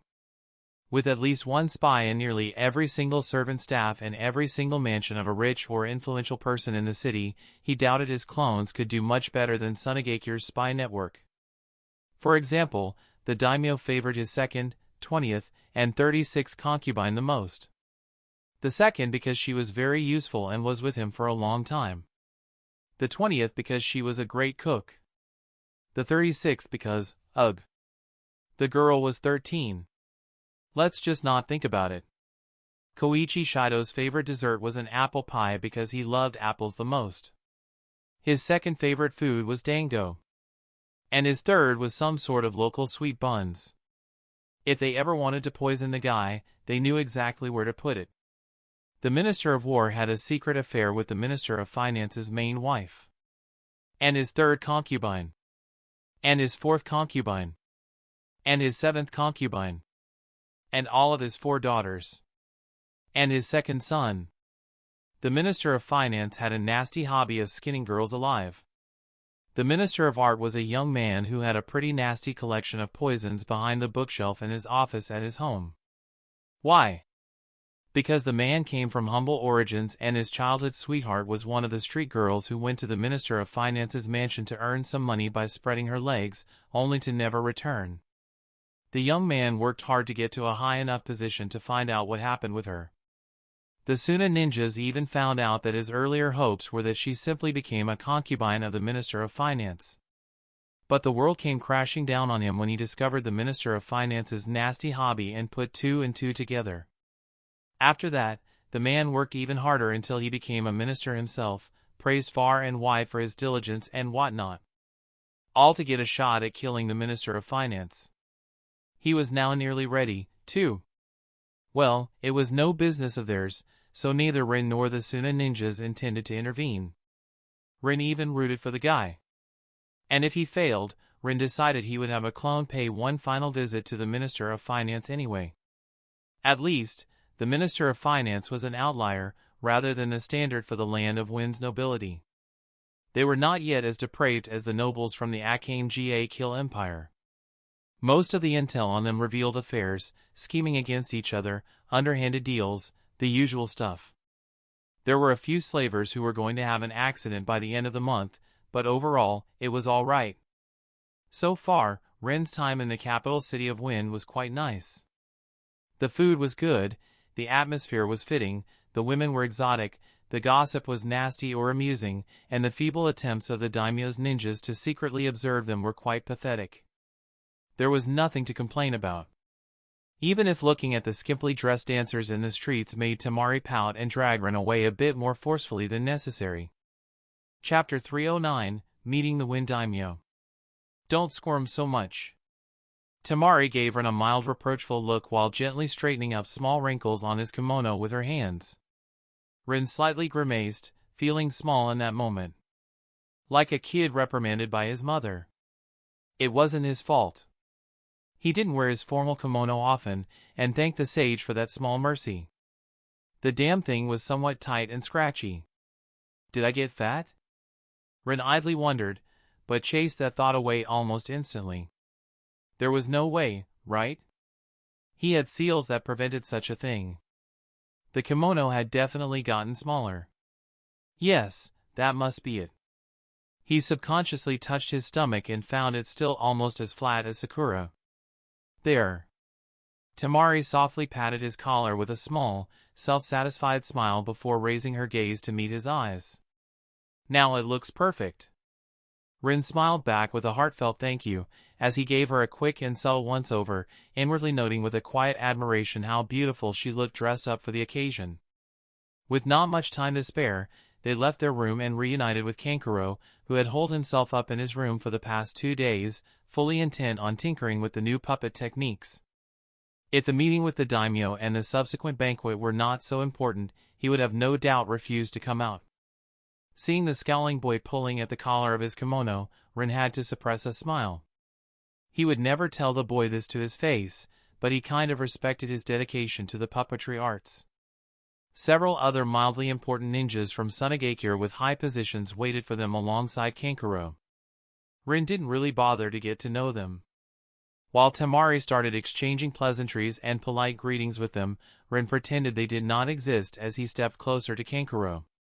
Prepared for the meeting with the big man himself? Rin asked with a mischievous grin, causing Kankuro to snort. He knew that Rin wasn't pointing out the daimyo's position in society with that sentence, but rather, the size of his gut. I will disappoint you, our daimyo is not as fat as the one you have back home. Kankuro dryly stated, only to freeze as he felt a faint killing intent lock onto him. His head slightly turned toward it as cold sweat washed over him, only to notice that Temari was staring at him with a narrow-eyed glare from the corner of her eyes while still speaking with the other ninjas. Her message was clear. Her entire demeanor screamed shut up. Rin snickered at Kankuro's misfortune. He honestly did not expect the boy to say such a thing out loud right inside the Wind Daimyo's castle. The walls might have ears, but Kankuro definitely had a mouth on him. Thank you for breaking that misconception, then. Rin amusedly replied, ignoring the pleading look Temari threw his way. He wasn't planning on making things harder for her anyway. This is the first time I am meeting a daimyo. I am kind of nervous. He wasn't, really. But if it scored him some points, courtesy of the ninjas hidden in the walls, who were following their every move and word, then a bit of flattery was a low price to pay. The daimyo's ninjas on the surveillance duty were quite good, too. Around an average Jonin level, Ifrin had to guess. Kankuro definitely did not notice them. It was why he was so bold with his previous comment about the daimyo. Tamari, after Ino took her for a training spin, was far more aware. Cutting her strategy discussion with the other high-ranking Suna ninjas in her entourage, Tamari walked toward Rin and Kankuro before she hooked her arms with one of theirs, pushing herself between them. "Alright, you two. Let's go before you cause a civil war with your inappropriate remarks." She grumbled in an exasperated tone as she started pulling them through the empty hall, toward the door where their guide was already patiently waiting for them. They proceeded through the castle until they finally reached the throne room, where the daimyo, alongside his officials, awaited their group. Before they entered, their group paused, and Tamari let go of Rin and Kankuro's arms. Both used the opportunity to fade to the back of the group, letting the other Suna ninjas get to the front. After all, this was their stage. The door opened, they were announced, and entered in an orderly manner with their heads held high while several dozen eyes followed them as they approached the daimyo sitting on the throne on an elevated platform on the other side of the room, surrounded by his most important ministers. The man looked older than Rin initially imagined, and indeed, as Kankuro so rudely hinted, he was quite slim in his robes. Tamari stopped at an appropriate distance, neither too far to show caution nor close enough for it to be threatening, and, followed by her entire group, she bowed. Just enough to give respect and acknowledgement of the daimyo's authority, but not enough to show subservience of a vassal. Following her lead, Rin clumsily bowed, too. While doing so, his lips twitched as he faintly remembered all those arrogant protagonists from the stories from his previous life who would absolutely find it unbearable to show even a hint of deference or respect to anybody who was supposedly in a higher social position than them. But this was only normal. The man was a royal, and even foreign princes would give him a bow to show respect for his position. There was no reason to cause trouble for something as unimportant as a simple show of respect. Tamari straightened up and, with her hands cupped together in front of her face, she slowly spoke in a measured tone, "Greetings, my lord. We humbly thank you for granting us this audience." Hearing her, just from the first sentence, Rin was inwardly choking at the amount of bullshit he was hearing. "Humu. You are welcome. We are pleased to be in your presence, Lady Tamari." The daimyo replied, but unlike the high and mighty self-important tone that Rin expected, the man's old voice sounded dignified but also somewhat cautious. Yet, despite his measured expression and tone, his intently wandering eyes betrayed his not-so-pure intentions toward Tamari. "Your beauty is radiant as always." For a moment, the daimyo glanced away, and his eyes met Ren's amused gaze with a hint of restrained disdain. Ren, however, only raised his eyebrow at him, not reacting in any other way. During the past 2 days, he and Tamari were quite unrestrained in their intimacy. She did not want to use the privacy seals either, despite being extra loud. If Ren had any doubts about the purpose of that, then the sour look in Daimyo's eyes cleared them fast. Tamari was very annoyed about all the letters and proposals the daimyo had sent her over the years, and this was her way of getting a bit of innocent revenge. The daimyo's desire for Tamari was obvious to anybody who bothered to look into the situation. The ridiculous thing, and as far as Ren knew, what annoyed Tamari the most about it was that it had nothing to do with her radiant beauty. To put it simply, she was Raza's daughter. That was it. The daimyo's harem was made of top-tier beauties gathered from all around the land of wind and even outside. He didn't want Tamari for her looks. He just wanted to fuck the daughter of the man who continuously spurned him. It was that simple. Ignoring the compliment, Tamari started going through general pleasantries and some pointless banter she skillfully used to steer the discussion toward the issue at hand. The relationship between the daimyo's court and Sunagakure. Surprisingly, the daimyo didn't make it hard, and soon enough, he restrained his gaze toward her as he became completely serious, finally showing the competence of a man who ruled one of the biggest nations on the continent. With the decisive victory against the Iwagakure's army, Suna had shown they were still a force to be reckoned with. And the daimyo had to respect that. He could not show the same overbearing attitude as previously. Even if he could wipe Sunagakure out once he mobilized his samurai and army, the cost would be unbearable for his reign. The noble families at the top might be content to be in second place after the daimyo. But that was only if the daimyo was strong. Once he showed a weakness and they sensed an opportunity, they might just pounce. And that wasn't even speaking about the external threats. He wanted to get Sunagakure under his control precisely because the village was weakened, and it would have cemented his family's position for the generations to come. Right now, there was always that threat of some noble family persuading Sunagakure to join their side if a civil war broke out. Such worries were actually not all that unfounded, either. With his current relationship with the village, it could totally happen. A lot of Suna ninjas absolutely hated his guts for literally starving them for years. Rin didn't know whose advice the man listened to, but his advisor clearly dropped an idiot ball that the daimyo eagerly caught. Unfortunately, once the grudge was formed between him and Raza, it wasn't an easy issue to fix. Even worse, he had missed his opportunity. Or rather, there was no opportunity to begin with. Sunagakure was never going to become his personal attack dog in the way he desired. In which case, it was much better for him if Suna stayed in its current position. Changing his attitude now that it was clear he wouldn't be getting what he desired was a sign of his competence. The whole negotiation was pretty much a done deal before Temari even set foot into the room. They didn't need to meet or discuss it.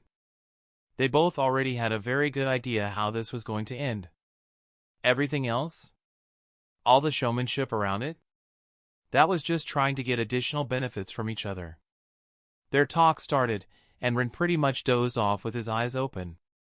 He was sure Kankuro could give him the short version after they were done. Heh.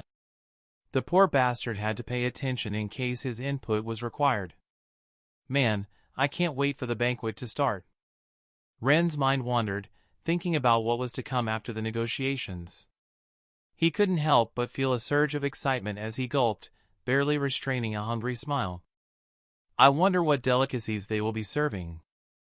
Chapter 310, Banquet of Tears. 1, 2, 3, and now spin. Temari affectionately murmured into Ren's ear as her head rested on his shoulder while they danced. Following her lead, Ren made a passable showing, which made her amusedly whisper, "See. Your dancing prowess is not as hopeless as you made it sound." Ren unhappily grunted, slightly tightening his hold on her waist. "Tell that to all those noble dipshits laughing at me behind my back." He muttered back, making Temari let out a measured giggle. One disadvantage of being a ninja was that his hearing was way better than it was in his previous life. The nobles tried to be discreet. But he could still hear them, damn it. "I am sure they are just Jeluak." Temari teasingly started, until Rin stepped on her foot and promptly flushed in embarrassment. He would have been fine if it had been on purpose, to make her stop teasing him. It was something he could see himself doing. The problem was that it wasn't. He truly just stumbled. Great! Now, even Kankuro was laughing at him. What an amazing banquet this was turning out to be. Rin inwardly complained while Temari pulled him forward, continuing their dance despite his small mishap. At least the amusement in her eyes had diminished.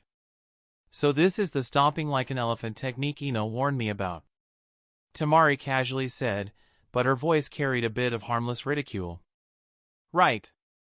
Rin realized he had spoken too soon. He weakly pinched her side, making her yelp as they spun around, earning himself a small yank of the hair on the back of his head where one of her hands rested. They took a step back, and staring down, Rin's eyes glinted. His foot deliberately overstepped just an inch, about to descend on Temari's toes. But Temari was half expecting it, and she slid her foot back right in time so precisely that when Rin's foot landed, the tips of their footwear were very nearly touching. "Ha! In your dreams." Temari sweetly purred into Ren's ear with a quiet, pleased, and sing-song tone. The situation only deteriorated from there, as they made a game out of it, trying to step on each other's toes while still pulling off a mostly passable dance in front of their noble audience. Soon enough, the song ended, and Rin turned his foot to the side to evade Temari's elegant ending move.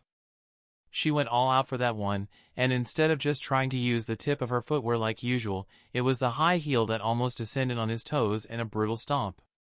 Rin, on the other hand, used the small imbalance the motion caused her to bend her back backward. As he was bent over her, their eyes met, and Rin smirked. "Don't even think about it." Temari hissed in alarm, probably thinking he was going to drop her. As if he would do that to her in public. There was a time and place for such mischief. Instead, Rin bent forward some more and claimed her lips, enjoying how she quickly reciprocated while letting out a startled but delighted hum. After the kiss, they straightened back up, ignoring the several eyes staring at them as they vacated the dancing floor alongside several other couples. With that, the dance he had promised Temari was done. Unfortunately, as the Kazekage representative, she could have easily refused it, but it still looked better for her to participate in the dance. And Rin was the poor, unwilling victim she decided to drag along, citing that if he didn't step up, then she might be invited to a dance by the daimyo and wouldn't have a polite way to refuse. Rin reluctantly agreed, not wanting to see the old wind daimyo's paws all over his girl's body, using the dance as the pretense. He glanced toward where the man was seated, surrounded by a few of his bored concubines and chatting with several of his friends and officials. Rin's eyebrows twitched. He realized that Temari had tricked him. Even if the daimyo wanted, he wouldn't be able to dance with Temari before he danced with at least one of his concubines first. It was only proper. Yet, the old daimyo clearly had no intentions of standing up from his seat anytime soon. Rin felt Temari poking him in the side and turned his head toward her, and gave the smirking, self-satisfied girl a dry stare that screamed, "I know what you did." But her smirk became only smugger under his stare before she let go of his arm with a small snicker. "Get some food and go sulk in the corner or something." She put her palms on his chest and playfully pushed him slightly away. "I need to do my job and socialize." Rin rolled his eyes, but he obediently bent slightly down as her hands gently fisted a handful of his kimono and tugged down while she also raised herself onto the tips of her toes, and they shared yet another quick kiss. Pulling back, Rin nodded, and they separated. She wasn't really wrong. The audience with the daimyo before the banquet had been a long one, and many topics were discussed. Rin couldn't name them even if his life depended on it because he wasn't paying proper attention most of the meeting, but as far as he knew, several things were agreed on. And now, Temari had to go and mingle, hopefully make even more deals with the nobles and officials now that Th. Daimyo had shown an agreeable disposition towards Sunagakure. When and where else could she get such an amazing opportunity to make connections and deals other than here, with so many important people gathered? She absolutely had to strike when the iron was hot and do some socializing. Alas, this inevitably meant that Rin would be getting a cold shoulder from his date for the remainder of the banquet. As for him accompanying her, perish the thought. He found his place near the tables with food, and enjoyed the evening by having a special culinary experience as he tried out many of the served delicacies. The only thing he gave a wide berth to was the snails. They looked to be cooked? Or boiled? Or something? But Rin instantly decided there was no way he would be putting one of those into his mouth any time. One of the snails seemed to twitch, and Rin barely refrained from grimacing further than the corners of his lips pulling downward in disgust. Correction. Ever. He wasn't going to eat one of those ever. His eyes trailed toward a well-dressed teenager who was standing on the other side of the table, stuffing himself full with the snails, and doing it with such an obvious delight that Rin had to go and snort some fresh air on the balcony because holy shit. Some people were simply insane. Beckoning a waiter closer, Rin asked for a glass of juice, which had the waiter stare at him for a moment with such a strange look as if he had told him he wanted to drink bleach, but the waiter quickly pulled himself together and showed his professionalism when he simply nodded and told Rin he would bring him some right away. Pleased, Rin looked over at the people on the balcony, and his eyes lit up when he noticed Nadase Hasegawa, the current Minister of Art. The man seemed mighty nervous, always glancing toward the pocket watch he was holding and the banquet that was happening inside. Watching him, Rin noticed that his eyes strayed especially toward one person in particular. The Minister of Finance. Rin chuckled, but the sound was in no way mocking. Instead, it carried a hint of understanding. Unfortunately, Nagase did not realize he was trying to play in the big boy league as an amateur who was not yet past his bedwetting level of experience in such a thing. Stepping forward, Rin walked toward the man. "Hello." He greeted him with a friendly smile, inwardly chuckling at the small, startled flinch Nagase involuntarily made. But the man showed his aptitude for the court dynamics when his expression donned a pleasant expression a second later, and he greeted Rin back with enough friendliness that if he didn't know any better, Rin might have believed him the crap. "I have noticed you keep staring at your pocket watch, Hasegawa-dano. Is there some special event planned?" Rin innocently asked and enjoyed how Nagase slightly paled. "No." Despite his very well-hidden inward panic, Nagase replied with a polite smile without even a single stutter. "I don't think the Lord Daimyo organized anything like that." He chuckled while misdirecting and lying with truth. Rin was honestly impressed. "I just have an appointment and am wondering if I will make it." "Huh? Really?" Rin noncommittally asked as he casually leaned on the balcony railing next to the Mr. Minister of Art, causing the man to slightly squirm in discomfort. It was barely noticeable motion, but it was there. Nevertheless, the man nodded. The life of a minister is unfortunately full of responsibilities. "Well, that's weird, then." Rin hummed, looking up at the blue sky with a small, amused smirk. "I heard there is going to be a show exactly in." He paused for a second, before looking straight at Hasegawa, 20 seconds. Nagase Hasegawa instantly froze, and his eyes widened in alarm. "You know, man." Rin chuckled, "I get that this is a godsend opportunity for you. But really? Trying to pin the blame on Sunagakure? Did you really think that would fly?" He shook his head in an exasperated amusement. Rin's innocent questions had the man pale faster than if a can of white paint had been dumped on his head. He opened his mouth, probably to refute whatever Rin was implying or profess that he didn't understand what he was talking about, but just then, several loud shrieks resounded from inside the banquet hall. Still sporting a leisurely smile, Rin turned his head in that direction, only to notice that several nobles were now weeping tears of blood. For a moment, many of them threw strange looks at their horrified partners. But then the blood started gushing out of their mouths, ears, and nose, and the panic quickly set. Women started shrieking louder while men were in panic as they spewed out the food or drink in their mouths, some going as far as throwing away the glasses they were holding. As the first victims started dropping onto the ground, the samurai guards and daimyo's ninjas flooded the room in short order, trying to calm the crowd down while some of them kneeled next to the obviously poisoned victims and tried to give them medical assistance, only to find out it was far too late. The joyful mood of the banquet instantly turned gloomy as Rin glanced at Nagase, whose expression fell upon seeing that his target, the Minister of Finance, was still alive, huddling in the corner with Shido and his ilk, while a bunch of people he wasn't targeting died instead. He realized that he had been had. His revenge had failed. And he doubted the Sunagakure ninjas were done with him for his attempt to frame them. The bastard next to him wouldn't be so obviously gloating if that were the case. A flicker of rage and hopeless despair appeared on Nagase's face, but then his shoulders slumped in defeat as cold sweat washed over him. It was over for him. Rin turned his gaze away from the audacious guy, wondering if Temari managed to secure enough deals to be happy before this mandatory shitshow started. After all, Mr. Hasegawa's little plot gave them an opportunity that would be criminal to waste. Chapter 311, Operation Cleaning the House. "Everybody stop!" the enraged daimyo shouted as he stood up with a stormy expression. Despite his frail and old appearance, the man had a good pair of lungs on him. The entire room instantly quieted down under his booming voice, and the nobles stopped fussing around. The daimyo looked toward the samurai who led the guards before continuing, "Guards, secure the room. Don't let anybody leave the room." Then he turned toward his ninjas. "Ninjas, go investigate.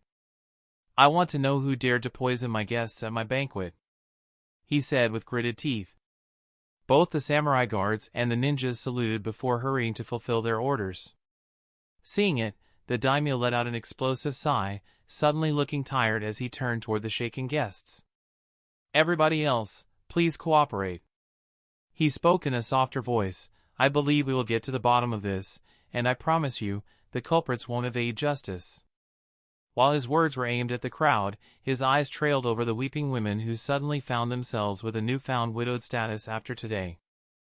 The guards quickly started separating the guests into groups, and the Sunagakure ninjas naturally obliged, all grouping up together and standing in a corner of the room, silently observing as the daimyo's ninjas started to gather evidence and interrogate waiters or guests. Nobody really approached them outside the few samurai stationed near their group, watching them like hawks. But it was understandable. They were most likely among the biggest suspects by default. Rin nudged Temari with his shoulder, interrupting her hushed conversation with one of the Sunagakure's important ninjas from her entourage. She turned toward him, looking a bit annoyed, but as Rin motioned with a nod toward the daimyo, where Koichi Shido was frantically whispering something to the man, both glancing their way, her irritation disappeared as her face turned blank. Yikes! It seemed trouble was brewing. Temari and the daimyo's eyes suddenly met, causing the man's eyebrows to furrow before he raised his hand, stopping Shido's tirade of words. He then once again stood up and fully turned toward the Sunagakure group. "Lady Temari," in a loud, heavy tone, he started speaking, attracting the attention of everybody gathered in the room. "Tell me truthfully. Does Sunagakure have something to do with this disaster?" The atmosphere in the room instantly intensified as Temari wryly smiled, not breaking eye contact with the daimyo. Naturally, even if Sunagakure was the perpetrator, he didn't expect Temari to confess. That wasn't the point of his question. But as a daimyo and ruler, he dealt with liars every single day. He was good at spotting lies. Not to mention the dozens of ninjas and samurai all around the room, intently watching the Sunagakure group's reactions. In fact, the question might have been aimed at Temari, but she was not its true target. The daimyo was fishing for a reaction from the other people in the Sunagakure group, hoping that somebody would let something slip.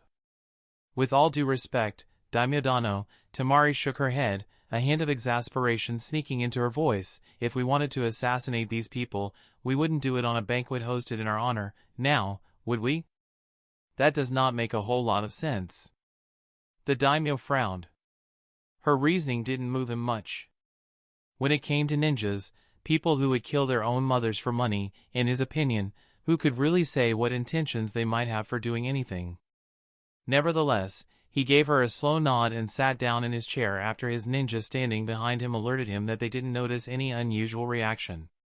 Shido, however, was far less collected. "Unless that's what you want us to think," he shouted, glaring at Temari. "These people were killed with poison. It's practically a trademark of your people." The daimyo gave the hysterical man a warning look, instantly shutting him up. But it was too late, and the people in the room started murmuring among themselves. Yet, Temari didn't get mad. She just rolled her eyes in a very obvious way. Yes, Mr. Shido." She clapped her hands in a sarcastic gesture. "But I have one question if you think that's the case," she asked and paused for a moment, waiting for the curiosity to build up in the spectators before she slightly leaned forward and smirked. "If we were responsible, then why are you still alive?" "What?" Shido shrieked, fear visible in his expression as he recoiled back. The daimyo's eyes narrowed at Temari, quietly conveying that she should stop talking. But she ignored it and continued, "Do you honestly think you would not be our first target if we wanted somebody here dead? After all, you caused the recent ninja war." And with that, the whole room descended into a deafening silence. But only for a second, before people's murmurs became even louder than before as the daimyo let out a weary sigh. After all, even among these important nobles, not many actually knew about such matters. This kind of knowledge was quickly suppressed. And while Temari saying these words couldn't be fully trusted, everybody knew ninjas lied for money often enough. The problem was Shido's reaction to her words. Who among these crafty nobles could not observe well enough to glean the truth of the matter from how he paled and flinched at her accusation? The war affected them all in one way or another, and now they knew that the daimyo's best friend was responsible. Realizing this, the pale Shido suddenly became beet red in anger. "You wretched dash!" He started shouting as he glared at Temari so much that if a look could kill, she would be turned into a pile of ash where she stood. "Enough!" The daimyo firmly shouted and hit the armrest of his throne with his fist. "All of you, shut up!" Highly annoyed, he stared at Shido until the man ducked his head. Before he turned towards Temari, "I shall believe your words, Lady Temari. At least, for now. My ninjas should have some information for us soon. I hope you and your people will cooperate and obediently stay put while we figure out what happened." "Of course." Temari courteously agreed, closing the matter for now. She let out a small breath as the daimyo turned away from her, only for Rin to poke her in the side. "What is it?" She quietly hissed at him, but was instantly taken aback by the grim expression on his face. "Temari." Rin trailed off, looking a bit pained. "Yes?" "Suna is under attack." As if unable to believe what she was hearing, Temari's expression became confused. "What?" she eventually whispered, but then her brain finally registered Ren's words, and she couldn't help but exclaim, "Now!" His shoulders slumping, Rin nodded, giving her a stiff, helpless smile. The timing absolutely sucked. Yes. Gaara wouldn't activate the alert seal if the situation wasn't dire. "Fuck me!" Temari cursed, letting out a frustrated groan. They couldn't just leave right now. But they had to. Gaara would not activate the alarm seal if he could handle the situation. Alas, the choice was between disobeying the daimyo or helping the village with whatever trouble was going on that made even Gaara helpless. The answer was obvious, even if it would definitely have some long-term ramifications. "Ahem, Daimyo Dano," Temari awkwardly started, "it seems there is an emergency back in Suna. My husband and I will have to go." The daimyo's expression became unamused, and he began to open his mouth, so Temari spoke faster. "As a gesture of goodwill, I will leave my brother and the rest of my entourage here.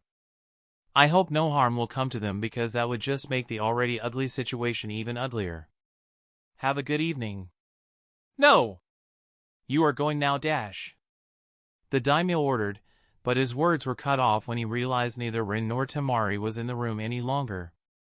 They disappeared right in front of his eyes, and he could only stare at the empty space where they previously stood, with fury rising inside of him. His authority was absolutely disregarded. And during an emergency like this, too. He looked like a clown in front of all these nobles. Alongside everybody else's eyes, Daimyo's angry gaze turned toward Kankuro, who grimaced with a dry smile frozen on his face. "Fuck me!" he whispered, perfectly repeating his sister's earlier words.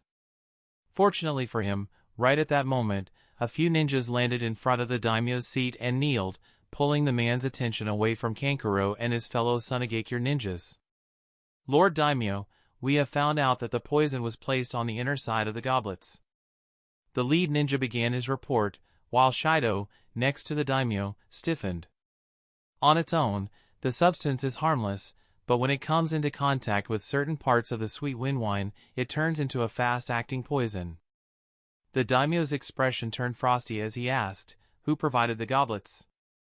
From his tone, it was obvious that the heads were going to roll based on the answer. But that didn't matter to the lead ninja. From childhood, he was raised by the daimyo's other ninjas to serve as the daimyo's ninja. The only thing that mattered to him was to fulfill his orders. "The Minister of Finance, Kagari Kaido." He emotionlessly answered, making many guests gasp as they turned toward the man, only to see him shake when the nearby samurai put their hands on his shoulders. "What?" "That's slander. I have nothing to do with this madness," Kaido vehemently shouted, but the daimyo ignored his protests. "And the wine?" he asked, keenly aware that the plot was definitely not simple. If the substance needed that specific wine to activate, then whoever provided the wine was most likely also a suspect. "Advisor Koichi Shido," the ninja said, making the daimyo olishly blink at the unexpected words. He became speechless as he turned toward Shido, who gave him a stiff smile alongside a headshake, but the blow came so unexpectedly that even the experienced Shido wasn't able to put forth a good enough facade. The daimyo's face fell as he mumbled, "You've got to be kidding me," in disbelief. In that instant, the innocence or guilt of Shido became clear to him. And with so many people around, witnessing this, even if he wanted to protect his friend, with so many witnesses, he couldn't. Closing his eyes, the daimyo waved his hand, and suddenly, Shido found himself being manhandled by a samurai.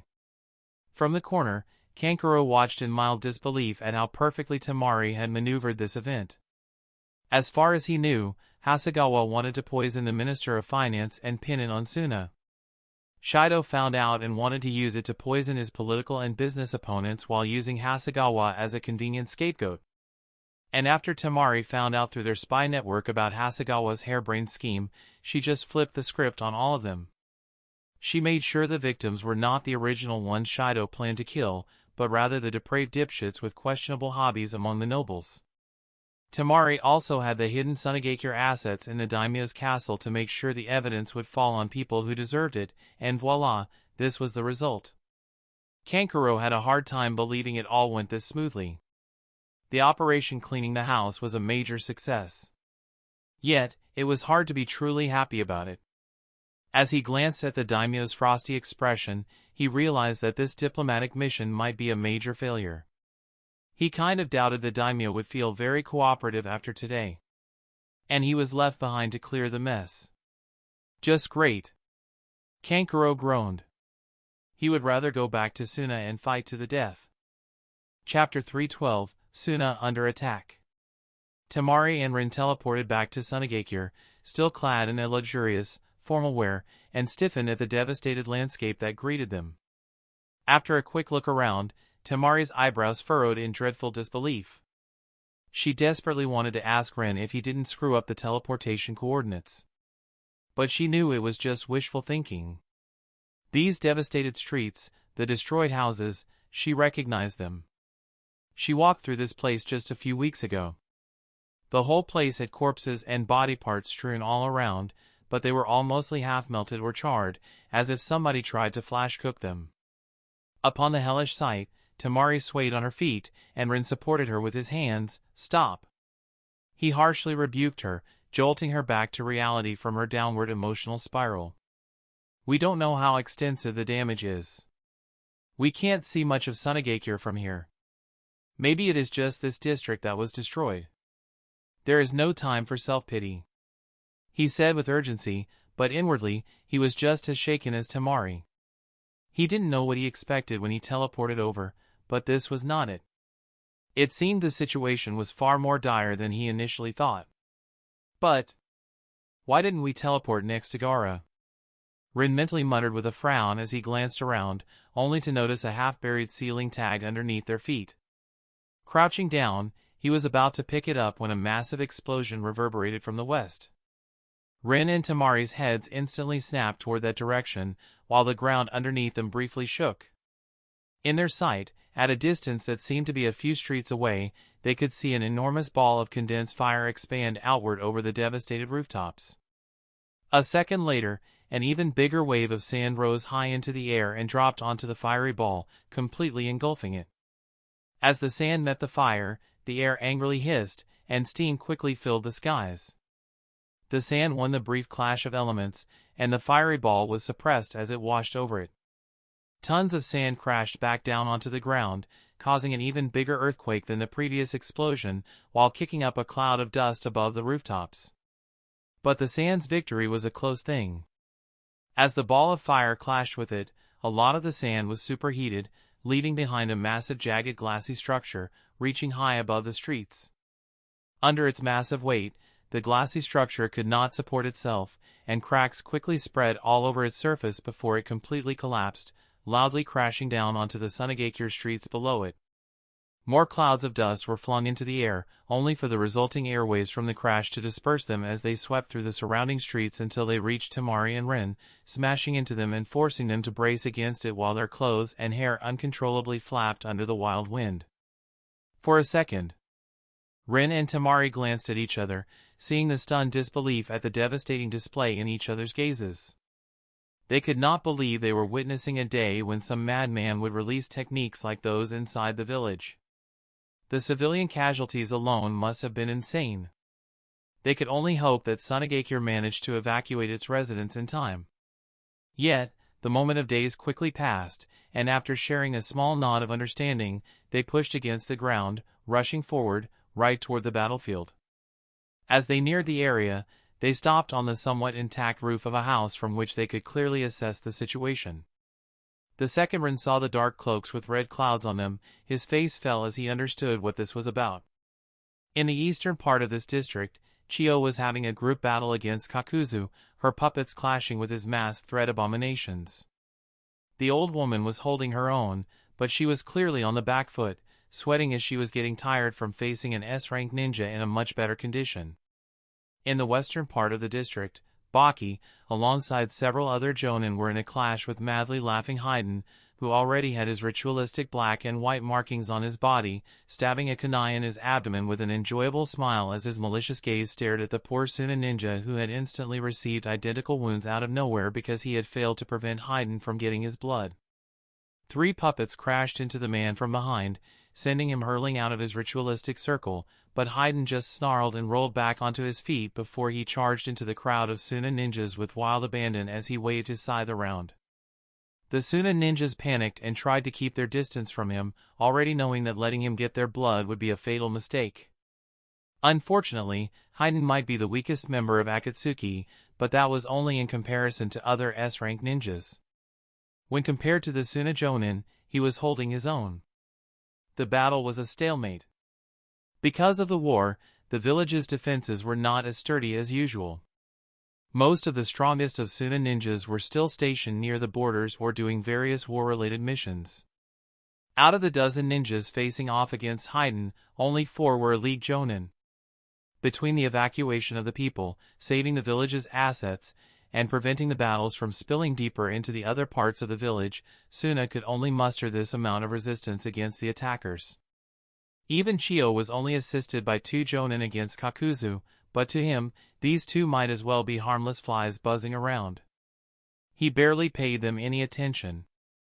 Further in the distance, another set of explosions reverberated through the surroundings, and Rin noticed that Gaara was clearly fighting. Pakura! His heart briefly stopped as he exclaimed, and his eyes widened. Even Temari's head snapped in the direction where her brother was facing the Sunagakure legendary kunoichi, and her expression sank when she recognized the woman. Pakura was haphazardly flinging her scorch-release fireballs left, right, and center, not at all bothered with conserving her chakra. Gaara was barely able to block the scorch-release onslaught while slowly pushing the woman further out of the village's premises, but it was a dangerous struggle. One mistake could prove fatal with the killing potential of her techniques. The devastated state of the streets and the half-melted corpses they had passed by now made a disturbing amount of sense. She should be dead. Temari whispered, her body tense in distress. Yes. Rin grimly agreed as he got a very bad premonition. He couldn't see Pakura's eyes from this far away, but even though he didn't want to believe it, he knew they were probably black. The woman was definitely dead. And now, she was here. He didn't need to be a genius to figure out what happened. His Akatsuki enemies clearly somehow managed to get their hands on Edo Tensei while he was having a grand time wasting his time farming. I have grown careless since killing Orochimaru and Danzo. Rin realized. Pakura, Haiden. Rin and Temari said at the same time, calling dibs on the opponents.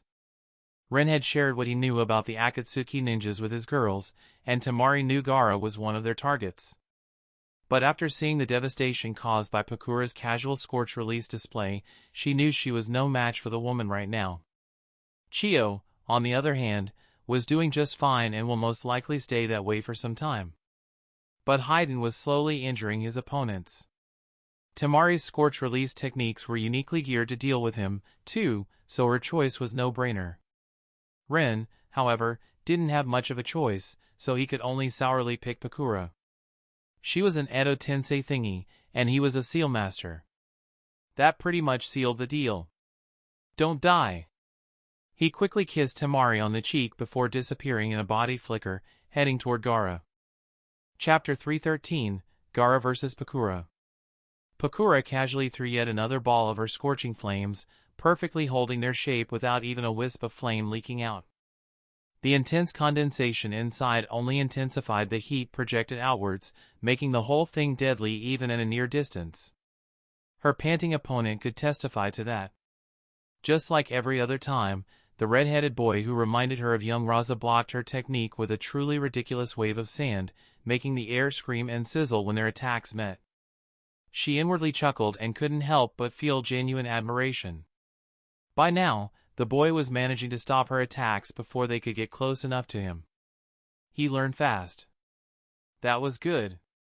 Only his reddened skin on his face showed a trace of his earlier failures, where he misjudged the danger from her scorch release when he blocked her fiery balls far too close to his body. He even surprised her when he quickly discarded his sand armor from his body when their fight started. Pakura was pleased with that. The brat clearly realized she could kill him by simply flash heating his sand armor into a superheated glass stuck to his skin. That would not only trap him in a cage of glass, making him a sitting duck, but the burns he would suffer from his own defensive technique being used against him would cost him the fight, if not outright cook him alive. It would depend on how direct the hit of her technique would be, really. At least, the boy was already doing much better than Raza in this regard. She could still remember the arrogant redhead challenging her to a fight when they were jonin. He tried to show his superiority by skillfully dodging her first scorching ball in that fight by just a small margin. He no doubt wanted to use the minimal movement to gain advantage and precious seconds for a counterattack. And sure, it was less known, but Raza was also a master of wind release. A very good one, at that.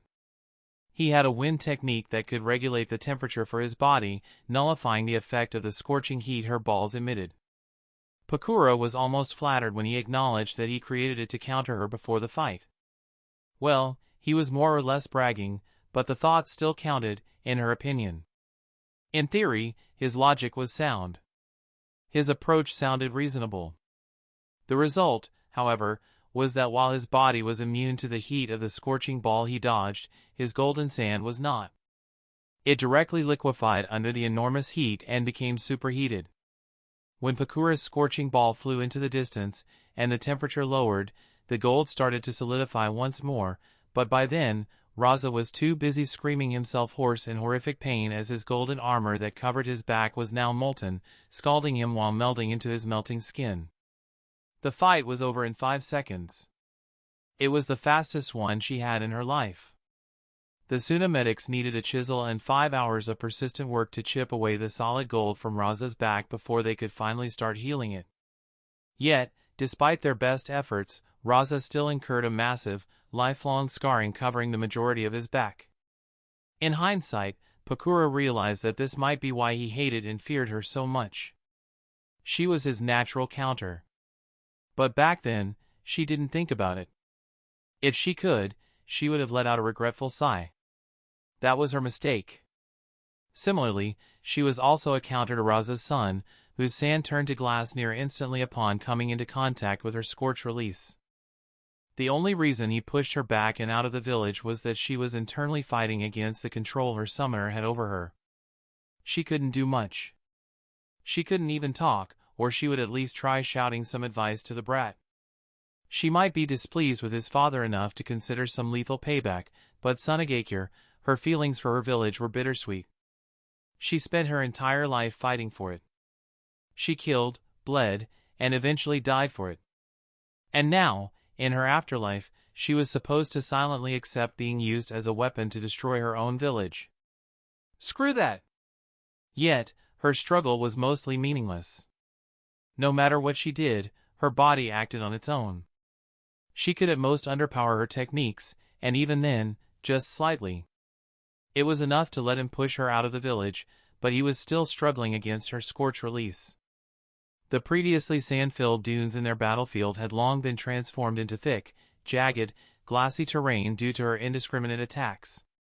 Sage, how she wished she could waste her chakra like this in her life. By now, she would have been dead several times over from chakra exhaustion back then. Unfortunately, for Raza's kid, this meant he had a hard time gathering his sand. He either needed to break through the thick, glassy surface to reach the sands below, or he had to gather sand from further away. And with how much of his sand became glass every time their attacks met, the boy was in a desperate struggle to constantly replenish his sand stores. All of those storage scrolls filled with sand he had used at the beginning of their battle were long empty. It also took his biggest advantage away from him. He could not use sneak attacks from the ground. She would detect it the second he started if he tried to break the glassy surface underneath her feet. That turned the whole battle into a ranged engagement, which was fully in her favor. Pakura felt her chakra surge for who knows which time during the battle, and instantly, another scorching ball was hurled at Gaara, who, in a split second, raised another wall of sand to meet it. Pakura helplessly watched the ball sail through the air, inwardly sighing. With a lot of effort, she had managed to slightly shift the technique while it was forming, merging 3 balls into only that one, if a bit enhanced. It was still a lot less of a threat than the actual 3 balls, each with 80% of this one's power. The sand met the fireball, causing another earth-shaking explosion, and Pakura, from the corner of her eyes, noticed how the boy was trying to use it as a cover for his attempt to sneak tendrils of sand across the ground toward her. Good boy. She couldn't help but inwardly praise in a wry tone, even as her body moved on its own and another, smaller, fireball appeared in the palm of her hand.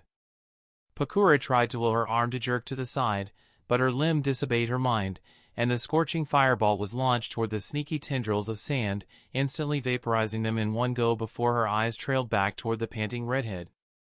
They were back at square one. Except that he was getting tired. Pakura's frustration started surging within her. The boy was clearly stalling, and she hoped the reinforcements he was waiting for would be freaking good, because he was not going to win like this. Unlike him, she could most likely continue with this until her summoner got bored. Silently, the battle continued, and another scorching ball flew at Gaara in what Pakura would call a very uninspired fashion. But this time, just as Gaara was about to raise his sand and form a wall, a kunai flew into the scorching fireball. Both Gaara and Pakura blinked. Before the surface of the ball near where the kunai landed started to turn into stone. It lasted just for a second, until the whole thing abruptly destabilized the technique and caused it to prematurely explode. Frenzy gales of dry, scorching wind whipped around as intense light filled the surroundings in one quick flare. It quickly disappeared, but Pakura's eyes went wide as an unknown ninja suddenly appeared very close to her, the kunai in his hand swiping at her. In a split second, she realized he must have used the explosion as a cover to reach her, and that there was some unknown seal on the kunai. Pakura's hopes surged. She inwardly cheered him on, but her hopes were dashed when 2 small fireballs started forming above her palms. Suicide attack. Pakura realized and tried to get her lips to move, to warn the man. But it was futile. The fireballs almost instantly became as big as a watermelon and promptly detonated while still in her hands, sending a scorching wave of flames into the surroundings that engulfed both Pakura and her assailant in a fiery inferno. Chapter 314, Obito and Rin.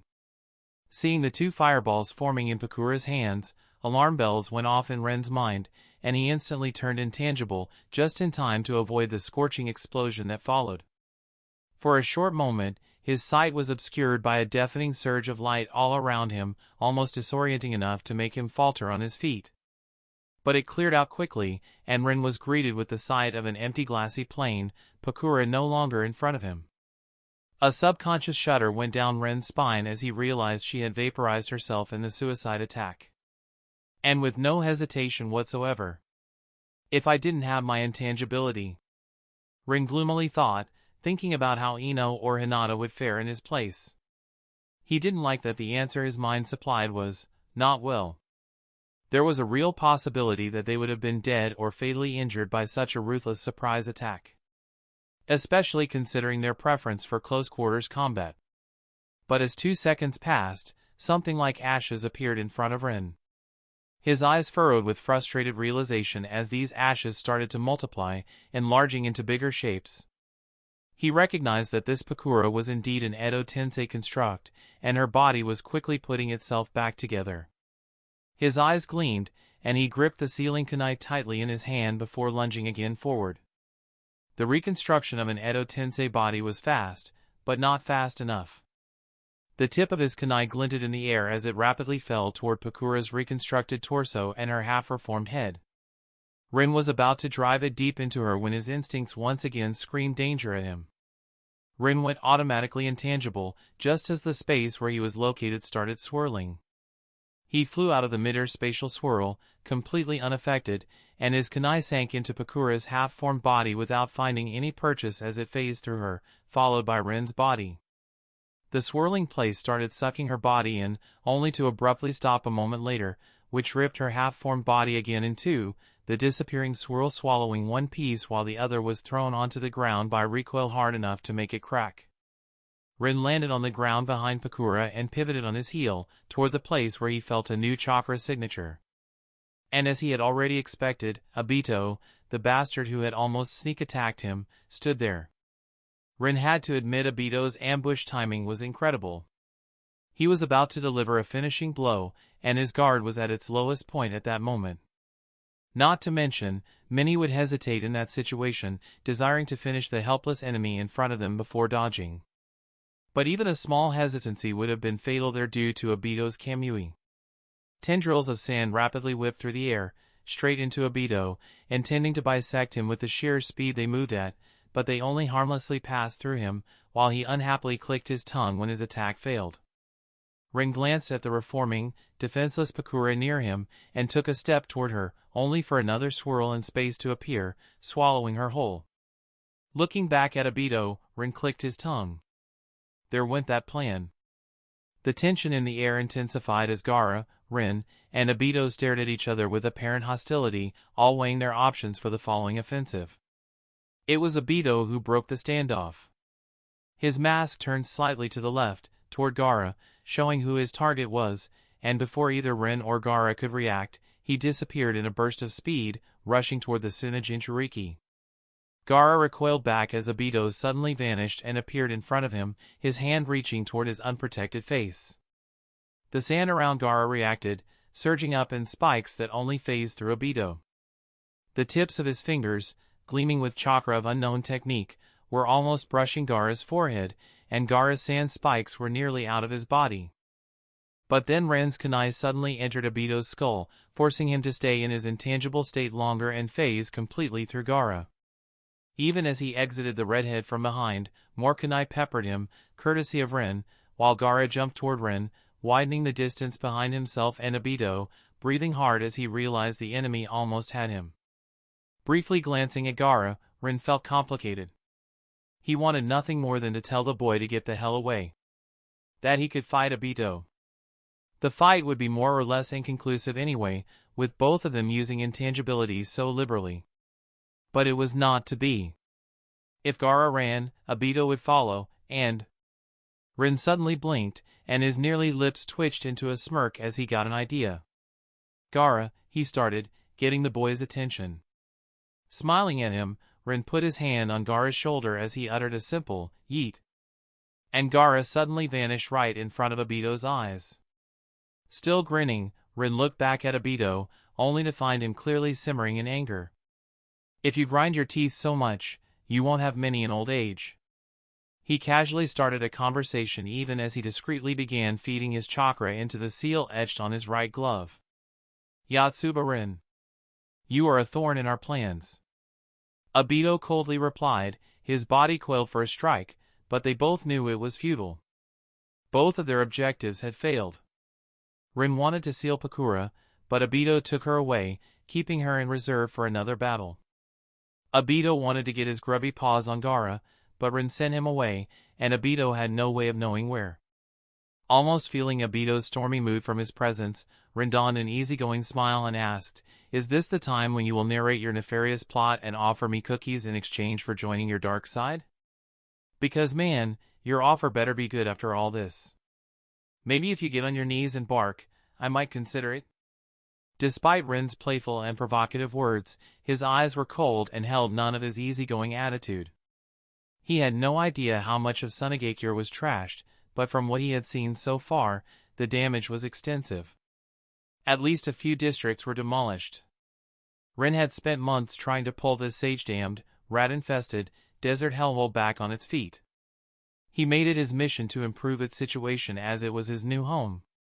He put his time and effort into creating stuff like seals for puppetry, seals for enhancing war fans, seals that could make farming possible, all seals that dealt with their immediate problems and could enhance their economy. And the village was getting better, too. Only for this little crazy crybaby bitch to come and smash all that progress into smithereens. It would take months to stabilize the situation after this attack. Worse yet, all the advantage Suna had in this war by preventing IWA from gaining a foothold in the Land of Wind? Their victory in the first battle? It was all offset by this attack. Before this, the war was almost over. IWA was done. Kumo was in a tough spot. Konoha, Suna, and Kiri were all fine. The outcome was clear, even if the meatheads in Kumo refused to acknowledge it before they got the chance to futilely ram their heads against Konoha's front lines for several months. But now, Rin wouldn't be surprised if IWA decided that Suna was weakened enough that a new offensive against them made an alluring amount of sense.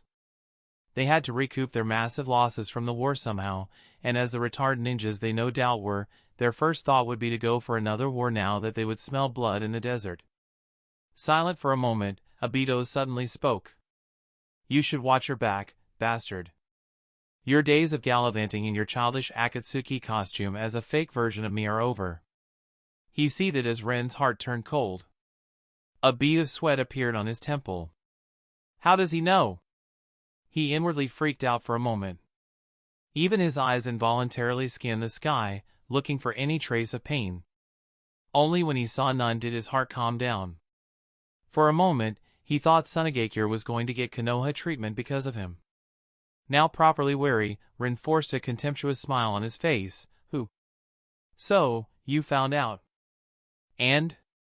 What are you gonna do about it, Babito bitch? Going to Edo Tensei Rin-senpai into the land of living so you can show everybody your power of love? Maybe provoking Obito was not the smartest thing in the current circumstances, but seeing him exude that sense of rage simply warmed Ren's heart. Besides, the fight was over. Obito was waiting for Haiden and Kakuzu to win their fights before retreating, while Ren was waiting for the opposite to happen. Disengaging would mean the other would go and support their side in this conflict, so they could not leave either way. Obito could pull Pakura out, but that would just give Ren a chance to seal her. Something he clearly did not want to risk. They were in a stalemate here. Running their mouths was pretty much the only thing they could do.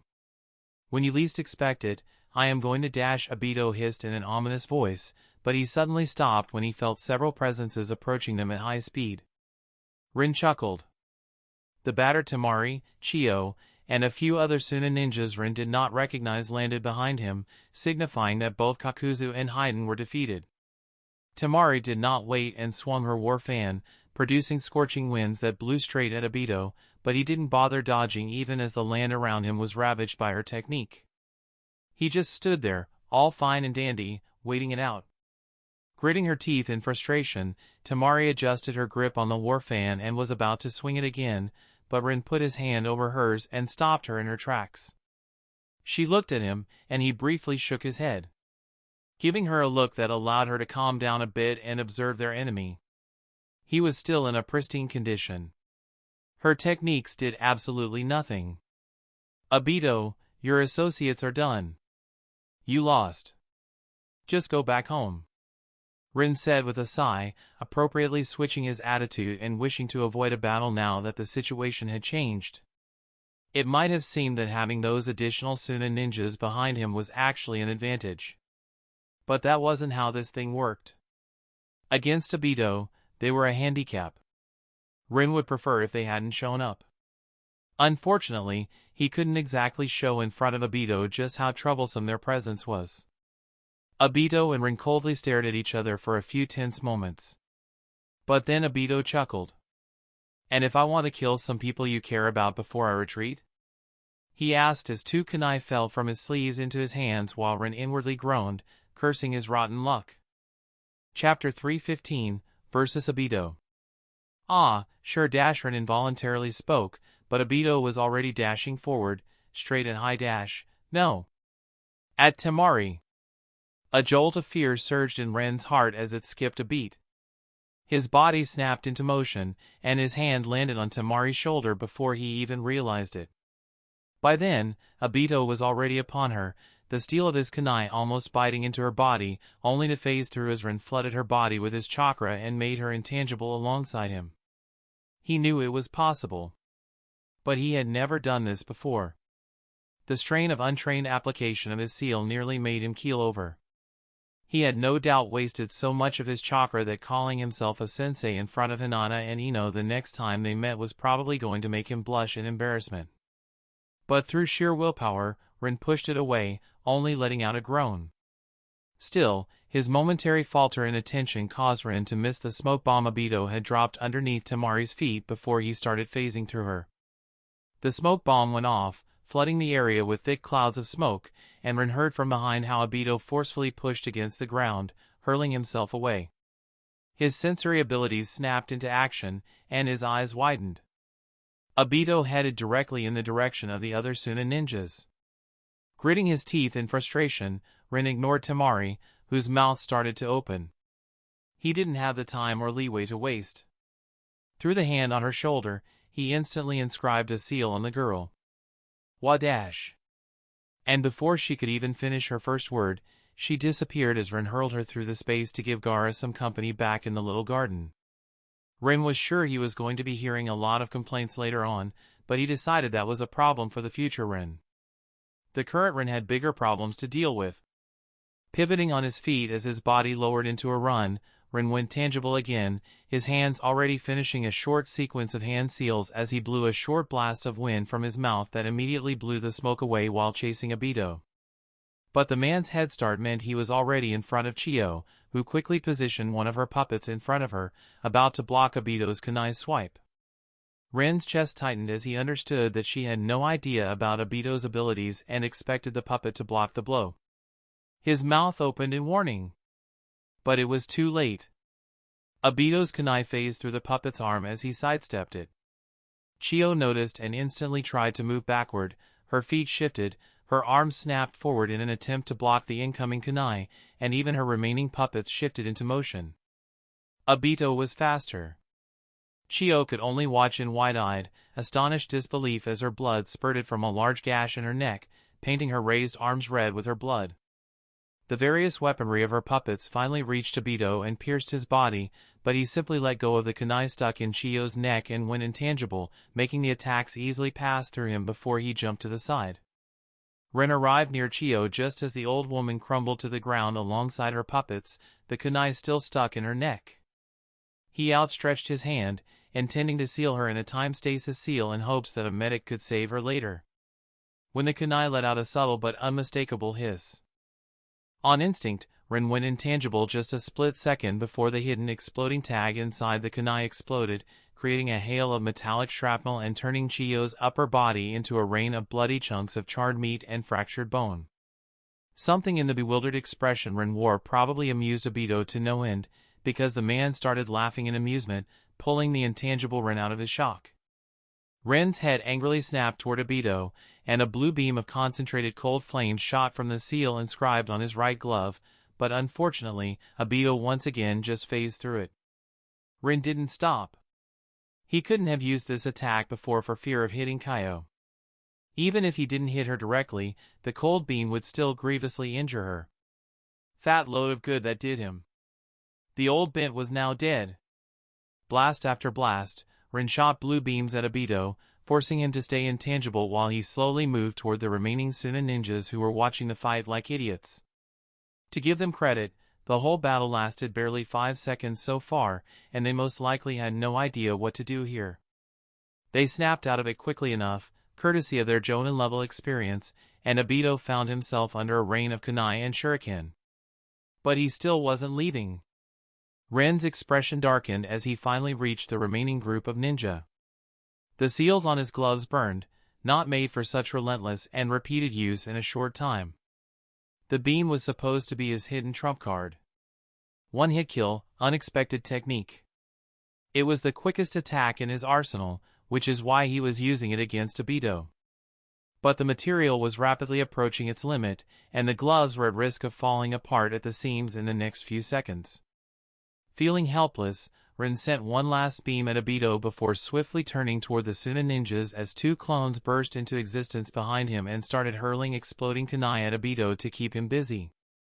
"I am going to send you away," he told them, not even waiting for their reply. They were in the way.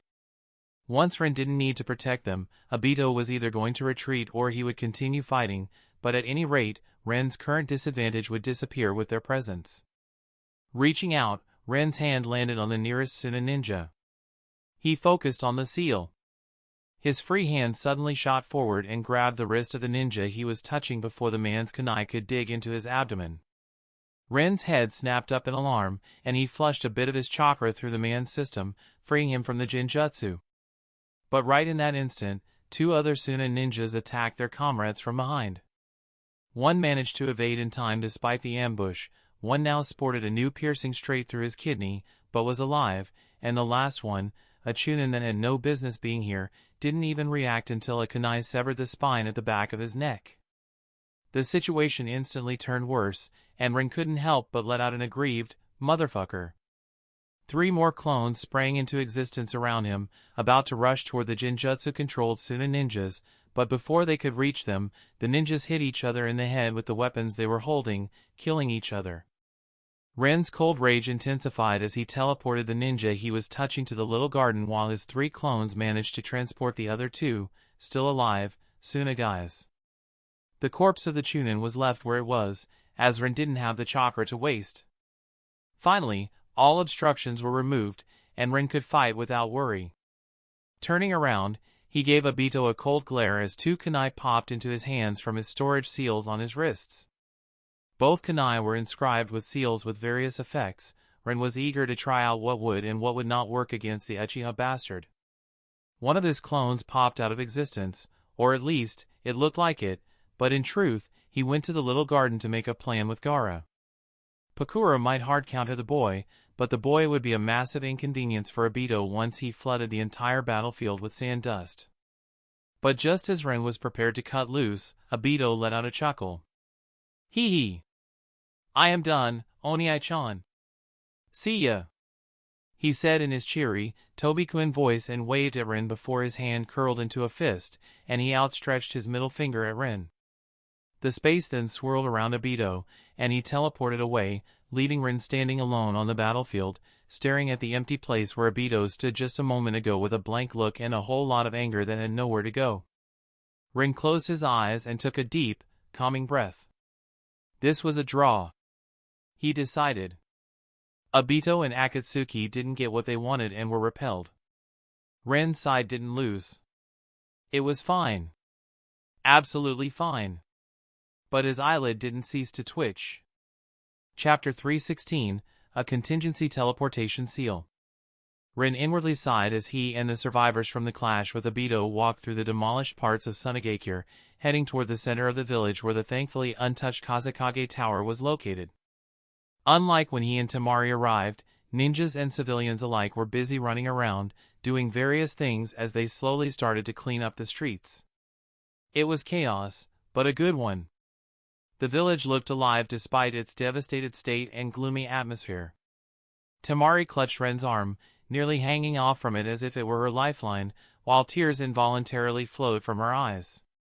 When Ren had a clone fetch her, Gaara, and the rest of the surviving ninjas, he expected her to be angry about him sending her away. But surprisingly, she only rushed at him and hugged him. Instead, it was Gaara who was actually angry at him. Ren was still a bit speechless about that. He totally didn't expect the Tanuki boy to glare at him with a pout and then start giving him a cold shoulder.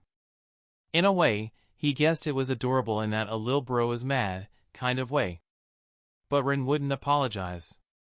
Chiyo was an S-rank kunoichi, and she still ended up dead after facing Obito. He could not both fight the guy and protect several people from him. Ren refused to think that his handling of the situation was wrong. If Obito showed up in front of him again right in this moment, he would unapologetically yeet Gaara and Temari back to the little garden before they could say bastard. Speaking of Chiyo, she and the devastated streets of Suna were the reason for Temari's tears. The girl spent most of her time with Ebizo, but the old man was close with Chiyo, so Temari got at least somewhat close to the old woman. Putting his hand on Temari's in an attempt to console her, Rin received a small, watery smile from the girl, but neither of them spoke. Rin had no idea what to say, so they continued in silence until they reached the Kazekage Tower, where Ebizo was already waiting for them. The old man opened his mouth, his eyes trailing over the small team of the returning ninjas. His face visibly fell, and his complexion grew paler as he realized what the lack of Chiyo among the group meant. Temari let go of Ren's arm and, with slumped shoulders, she silently approached Ebizo with a scroll. Elder Chiyo bravely defended this village. She dejectedly spoke while handing the scroll to the dazed Ebizo, who looked at it as if he couldn't believe what he was seeing. The atmosphere of the whole gathering turned somewhat gloomy as everybody understood the scroll contained Chiyo's remains. One of the very few S-rank ninjas of Sunagakure had fallen. Anger, pain, grief, various emotions mixed and boiled in the people within the crowd. But Ebizo was a ninja, and this was far from his first loss. Taking a shuddering breath, he looked at Temari and gave her a firm nod. She shall be buried among her comrades, and her heroic deeds will be remembered fondly. He softly replied in accordance with the Sunagakure traditions. Come. We have a lot to talk about. With that, Ebizo turned around and slowly walked back into the Kazekage Tower, clearly wanting everybody to follow him. Yet, Rin couldn't help but notice that the man's posture seemed very lonely. What do you mean, we won't retaliate? An angry councilman snarled, slamming his hand on the round table around which everybody sat while glaring at the others, daring them to protest. But his glare was not enough. Are you stupid? Where would we retaliate? Another councilman erupted. We need to focus on shoring up our defenses and putting the village back together. And if the Akatsuki attack us again? A third member of the council, a woman, asked while hiding her frown behind a small fancy fan, asking the question everybody was dreading. If we don't retaliate, then that will just send out the message that we are a fair game. And can you provide us with the location where those bastards are hiding? A fourth member, a man sitting directly across her, asked, his tone holding nothing but curiosity. After all, the woman was the village's spy mistress, so the question was valid. Yet, both the woman and the councilman, who was angry about the lack of plans for retaliation, stared at their opponents in this verbal dispute in an awkward silence. Neither had a solution to that problem. They just wanted the bastards who had attacked their village to pay. Rin, sitting on the other side of the table near Temari and Gaara, silently listened to this emergency council meeting and was glad he never shared the knowledge that the Akatsuki base was in Amagakure with these grief-stricken idiots. He could see them running off in the name of revenge, but he knew that they would never return from there. Not with Nagato and Conan guarding the place. As for his feelings about the situation, he wondered if he was a right bastard, but he thought the result was not that bad. Of course, he was in a different state of mind after the battle, and while they marched through the devastated parts of the village. His thoughts on the matter were also different back then. But after he sat down and had a moment to think, to properly consider the situation, he had to admit he didn't mind how this encounter ended. The reason why he felt sour was that Obito pretty much humiliated him. Killing Suna ninjas right in front of his nose, that feeling was infuriating for Rin. He hated it. But, as far as damages went, only 3 districts of Sunagakure were in ruin, with 2 more somewhat damaged. Casualties were considerable, and Chiyo was the most important one. But Rin didn't know the woman all that well. He felt bad about her death and his failure to prevent it, but it was more because Temari felt bad about it. Was that cold? Maybe. But it was what it was.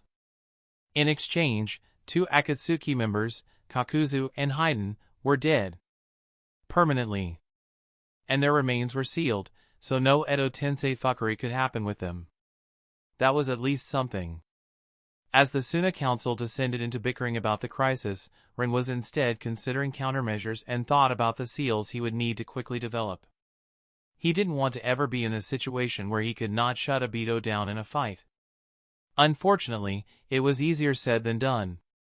He casually researched a solution to Obito's bullshit for years, getting almost no results at all. The only thing that was going to change was that now, Rin was fully focused on putting all his resources into this single problem.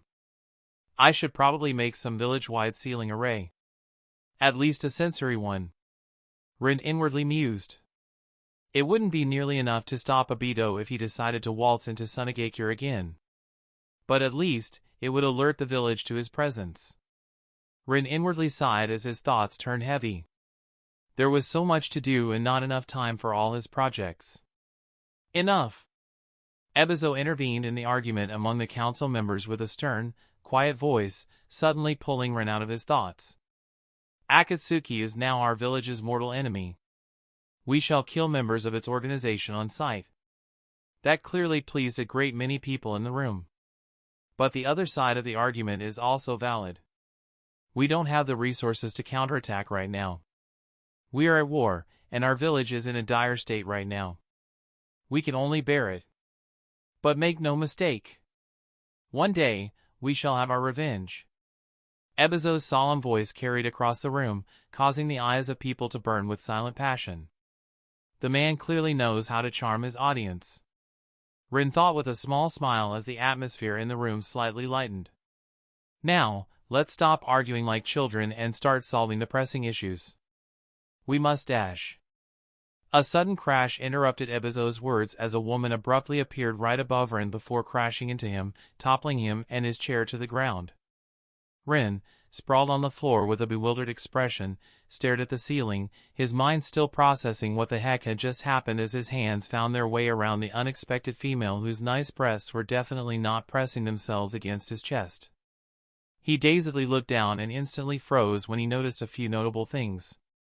Blood was drenching his shirt, flowing from wounds on the unconscious woman who had blue hair, the kind he could recognize anywhere. She also wore an unmistakable, damning combo of a dark coat with very telling red clouds. Not a popular fashion choice in Sunagakure these past few hours. The rest of the room stared at her, bewildered and with murder in their eyes as weapons started appearing in their hands. Even Gaara started to gather his sand. A strained smile appeared on Ren's lips as he realized the contingency teleportation seal he had secretly sneaked on Conan activated because she had been near death. But Ren leaned his hand back, lying its back on the floor with a groan. A helpless, wry smile stretched across his lips. Now, how was he supposed to talk them into giving her some medical attention instead of helping her cross to the afterlife? Her timing really couldn't have been worse if she had tried. Chapter 317, You have done good work. A few moments in the recent past. Are you certain? Nagato and Conan stood alone in the room the real Nagato usually occupied, deep in the main tower of Amagakure village. Yes. Conan replied, her tone equally disgruntled as Nagato's. Haiden and Kakuzu were seen near Sunagakure by our spies just a day ago in the company of an unknown woman. Their mission is supposed to be in the Land of Lightning, Nagato said. What are they doing on the completely other side of the continent? I don't know. Conan replied with a frown, giving the documents in her hands a worried look. She had no idea what was going on, and that was enough of a problem on its own. Yes, Akatsuki members had a certain level of personal freedom in their actions, but that didn't mean they trusted them. It was hard enough to keep track of their movements as it was, considering that almost every member was a competent S-rank ninja. Even this report she was holding, it was just a fluke that her spies noticed Kakuzu and Haiden. If they hadn't noticed them, neither she nor Nagato would probably be any wiser about this small detour. Then why don't I enlighten you? An imposing male voice suddenly interrupts Conan and Nagato's private discussion, causing their attention to instantly snap toward it as a man calmly walked into the room, followed by Zetsu. Who are you? Nagato flatly asked, giving Zetsu a warning look. The plant ninja had brought an outsider to their main base. That was unforgivable. Conan, however, was more preoccupied with the actual intruder than with the Zetsu who was meekly following behind. The man had a spiky black mane of hair, red armor. "I am Madara Uchiha," the man said in a matter-of-fact voice as he finally stepped out of the shadows and continued to calmly walk toward them at an unhurried pace. Nagato and Conan's first reaction was disbelief, but then their gazes met the eyes of the intruder. The same purple, ringed eyes that Nagato held, if a bit darker, stared back at them with a mild, dispassionate interest, weighing their worth and giving them a feeling they were found wanting. Conan tensed. From the corner of her eyes, she noticed how Nagato stiffened. But then the man stopped a few paces away from them, and Nagato's eyes narrowed. The pain puppet, the only one that was currently awake, stirred near the wall. "I ordered this Kakuzu and Haiden of yours to attack Sunagakure with one of my associates. It is time for the Tsuki no Mi plan to finally start in earnest," Madara said, causing Conan to give him a strange look. He spoke as if ordering their subordinates was a normal thing. She had no idea if this was yet another imposter or the real deal. But his presence unnerved her. Her feet shifted into a stance prepared for combat, and in her sleeves, she started preparing to use her paper jutsu. As if their wary hostility was a refreshing breeze, Madara clapped his hands and continued, "I must admit you have done good work. Unfortunately, your usefulness has run out. I need my eyes back." Conan's brain barely managed to register the words, but the self-proclaimed Madara was already almost upon them. Despite her extraordinarily honed reaction speed, he was moving at an unbelievable speed. Her body moved on instinct more than with a deliberate action, and she got in the way, intending to intercept him from reaching Nagato. Their bodies neared, and her fist struck at his head while her hand was already halfway turned into an extremely sharp paper. Barely moving his head to the side at the last moment with the least necessary movement, the man evaded Conan's blow with unbelievable perfection. His arm then snapped forward in a counterstrike right at Conan's chest. Her chest was already rapidly deconstructing into paper, and Conan's eyes gained a triumphant glint. Rather than blocking, she chose to push the offensive, counting on the blow just harmlessly going through her. The advantage was hers. Chakra flared around Madara's fist for a split second before it impacted Conan's chest, and much to her disbelief, her technique was disrupted. Forced to the normal state, Madara's fist smashed into her.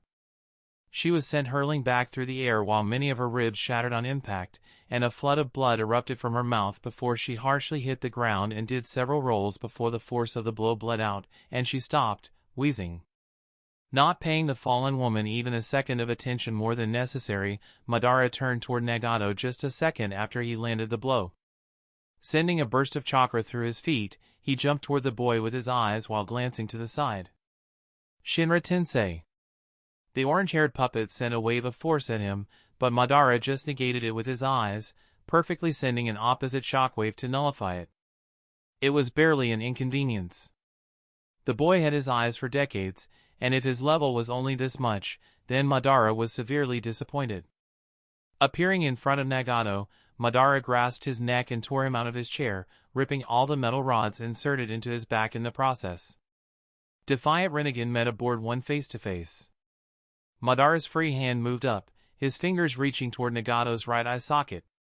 "Shinra dash," Nagato whispered, but instead of dismissing it as a last attempt of a defeated foe, Madara's eyes actually widened in alarm.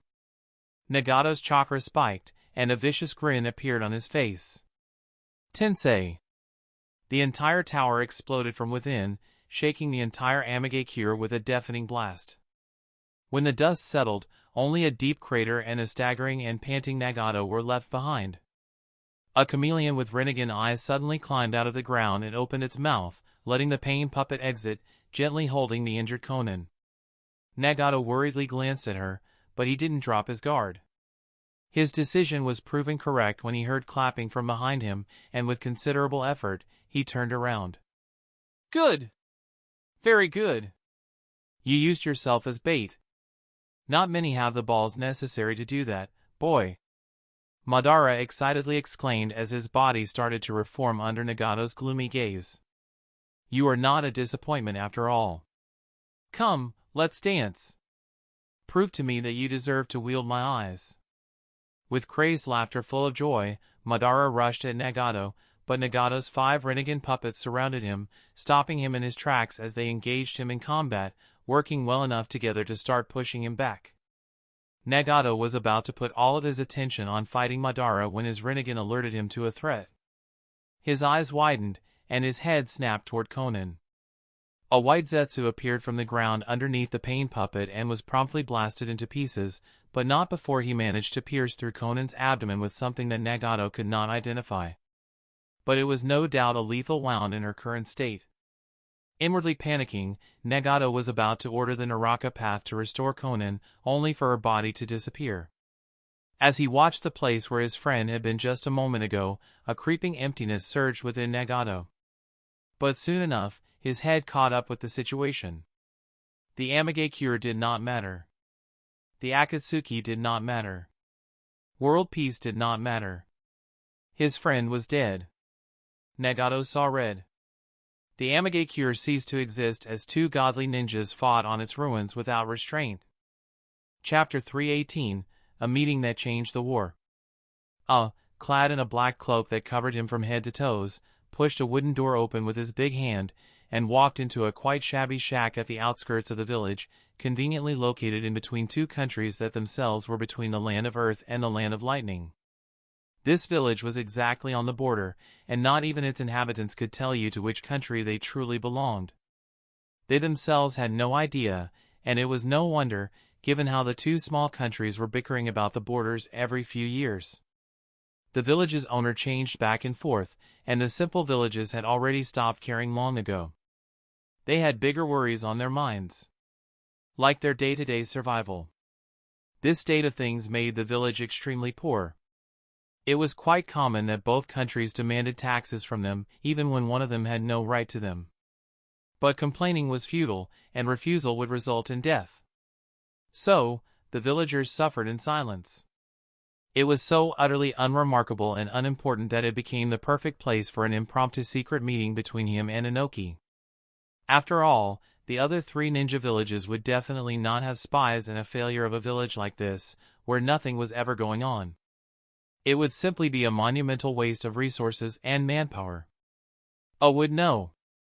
Entering the shack, A's eyes fell on a small, hunched-up form of the 3rd Tsuchikage, sitting behind a table. The man was dressed well, but it could still see the copious amount of bandages peeking out from beneath Inoki's attire. He suppressed a smirk as his eyes met the old geezer's gaze that instantly narrowed. Walking toward the prepared empty seat opposite Inoki, as sat down, the chair worryingly creaking underneath his weight. He then waved his hand, dismissing his ninja guard who followed him in, causing the man to step outside and leave only Inoki and him alone in the room. You have gotten quite the beating in the land of rain, didn't you? I couldn't help but start the talks with a jab. It was simply the proper way of Diplomacy 101, Kumo edition. And honestly, Inoki didn't look like he was up for another fight anytime soon. I could instantly tell the old geezer was still horrifically injured. He was just too prideful to obediently stay in bed and let the village matters in the hands of somebody else. Hearing the question, Inoki snorted. I am still in better shape than your war efforts. He deadpanned making his small smirk instantly turn into an angry frown. The war was going very poorly for Kumo, and both of them knew it. Ever since Kirigakure attacked the land of lightning from the ocean, things went to hell. These bastards didn't even try pushing into the country. No. They seemed perfectly content with just raiding the merchant fleets like common pirates. And their goal? They wanted Kumo to return every young child with a bloodline originating in the land of water and pay nonsensical reparations for their actions of kidnapping many bloodline ninjas for breeding purposes. Ha! I would normally laugh at them. But this situation was anything but normal. Kumo can't spare proper protection for the southern coast because of the war with Konoha on land. I was already forced to send B alongside several other ninjas to deal with the Kirigakure bastards, but so far, they always just retreat deeper into the sea whenever B showed up. And B can't be everywhere. He could protect one merchant fleet, only for 5 others to be raided. The lightning daimyo was starting to get very upset with the situation. He even sent a complaint to the water daimyo, who had just politely told him that his hands were tied. This was just the consequence of Kumo's actions, so there. Just remembering that made the veins in A's wrists bulge in restrained anger. Kiri's actions were all according to the unspoken rules of ninja warfare, and as much as the lightning daimyo hated it, he couldn't do shit against it. Not without the other daimyos getting upset. If Kiri was raiding the ports, the daimyo could have stationed strong samurai troops to repel them. But they were smarter than that. Meitarumi, that absolute bitch, knew how to play the game while blatantly cheating. Unfortunately, this meant the lightning daimyo naturally turned his wrath onto Kumo, who was supposedly the reason for this precarious situation. And utter rubbish, in A's opinion. They did nothing wrong. You can't blame ninjas for acting like ninjas. If their breeding facilities were not raided and their prisoners delivered back to their homes, nobody would be complaining. Alas, the situation was shit, and Kumo was stretched thin to fend off both Konoha and Kiri at the same time. That was the reality. Inoki and A stared at each other, measuring the other with their eyes while looking for a weakness to exploit. Allies, they might be, but it was only due to convenience. I had no illusions. If Inoki sniffed an opportunity, he might just pounce. The 2 versus 1 his village was locked and would then become a hopeless 3 versus 1. I would have done the same thing in Inoki's place. So, he had to portray a strong front to ensure the old geezer would not get ideas and try to recoup his village's losses by betraying their alliance. Harumphed, Kumo's war efforts are fine. We might not be winning, but we are not losing either. Ha! Keep telling yourself that. Inoki barked out a short laugh, but it only made him wince as pain flared through his body from the still weakly healed fractures all over his body. Didn't your two-tailed Jinchuriki almost die to Jiraiya recently? He asked, barely managing to cover his pain tone with snark. A's eyes slightly dimmed at that remark, and he clicked his tongue. Didn't one of yours actually die against the Hyuga brat? Is that really an argument you want to start? For a moment, that silenced Inoki. A was on point. Iwadakure had lost far too much in this war that had lasted only for a few months so far. Losing all the snark, Inoki's voice became quite serious for the first time since they started talking, and that does not worry you?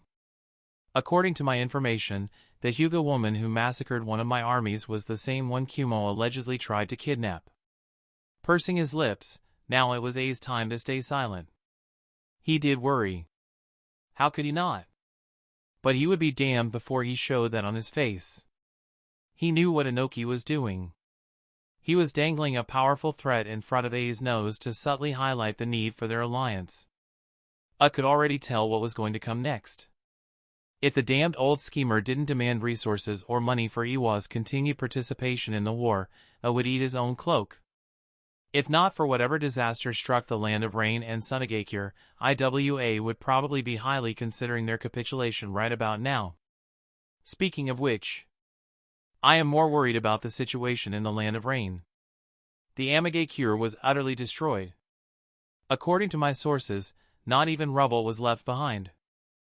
A spoke, giving Inoki a meaningful look that suggested Iwadakure might be next. After all, they did provoke a mysterious ninja in the land of rain. It was a weak attempt, but it was bold enough to gamble even on a weak card. Closing his eyes, Inoki let out a heavy sigh. My informants speak of some sort of massive blue giant reaching the sky.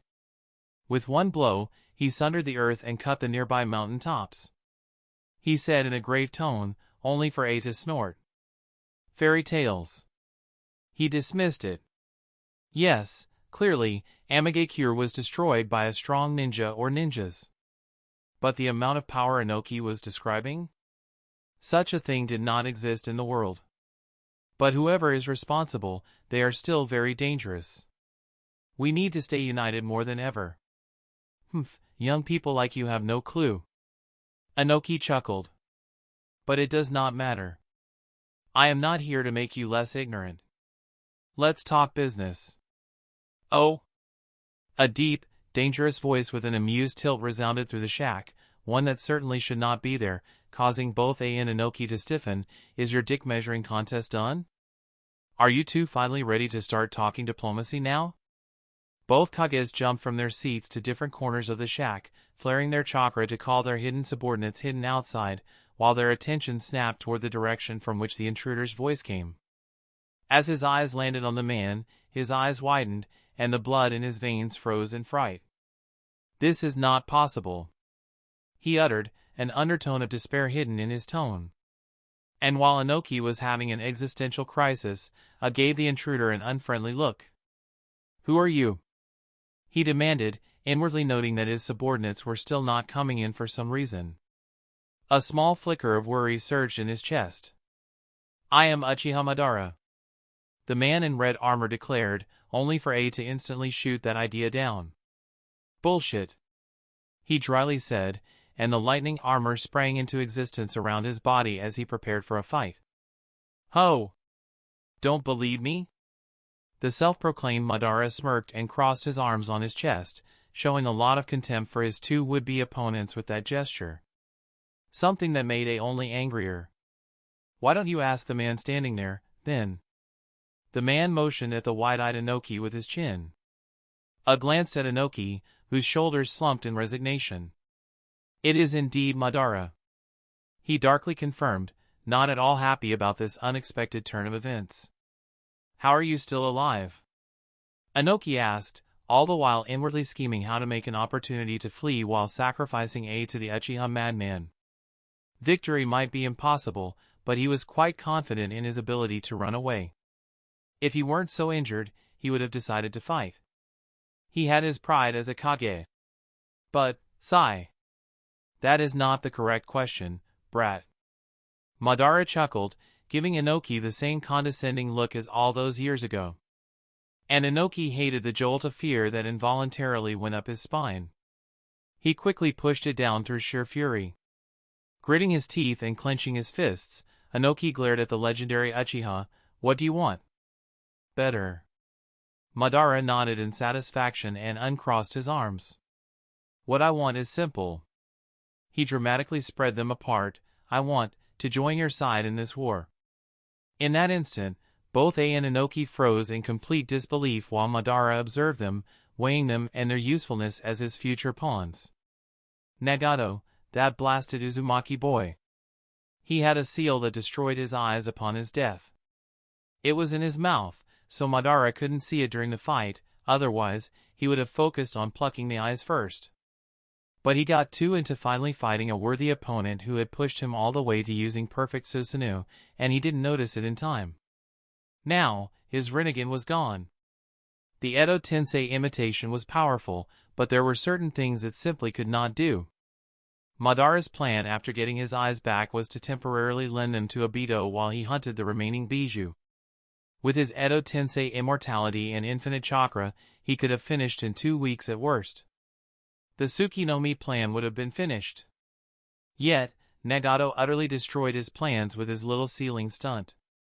Madara was absolutely livid that the eyes of his brother, the eyes he used in his life, and evolved into the legendary eyes of the Sage of the Six Paths, were now destroyed. But his anger paled to the absolutely inconsolable fury Zetsu had shown when Nagato's eyes went blind. The creature was indeed born from his will. But it clearly didn't possess his self-control. It was just one setback. He created Rinnegan once, he can do it again. Since the quick way was now out of the question, Madara decided to get involved in the current war and use it to his ends. With only one Senju still alive, what he had to do was obvious. But he decided he might as well use the opportunity he was given and sweep all the opposition in one go while he was at it. The plan was halted until a new Rinnegan could be created anyway, so he had the time to wage war once more. He smiled at the stupefied Kages in front of him. Iwa and Kumo.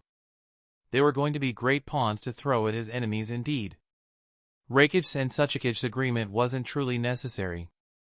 Madara had already decided the fates of their villages. They only had to obey, or be shown their places before being forced to obey.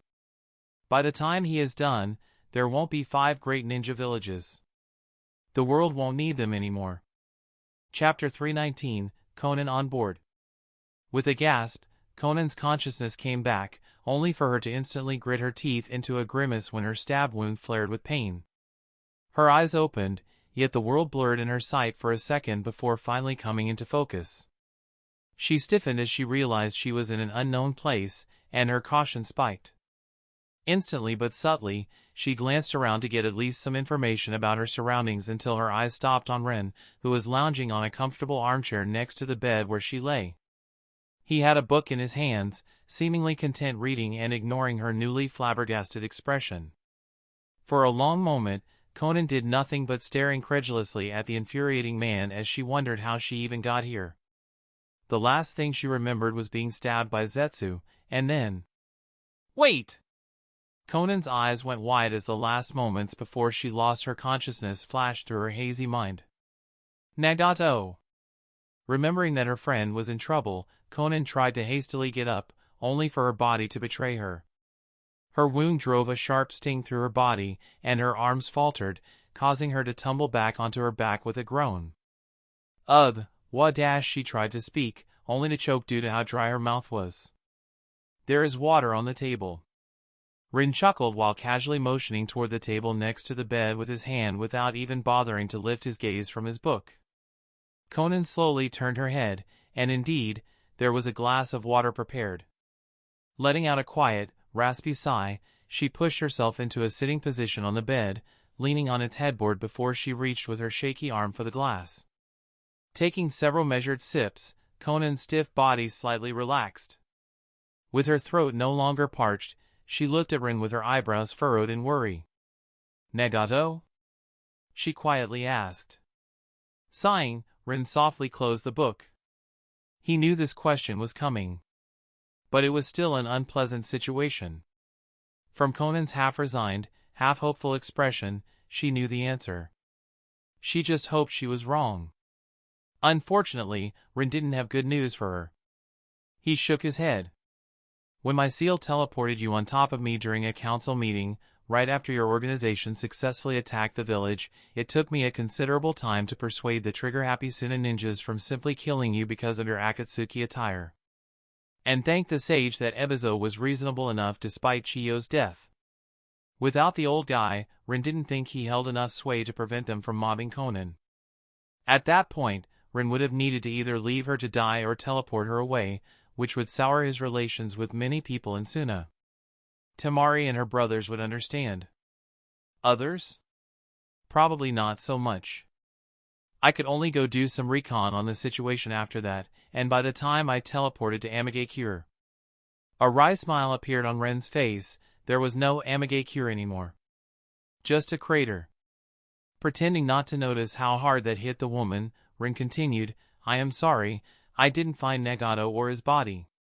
He might be alive, or he might be dead, but Ren suddenly stopped speaking, unsure if he should share what he truly thought on the matter. Conan was shaken enough as it was. He didn't want her to have a mental breakdown. Yes, she was a strong woman, but her last friend in the world had just died.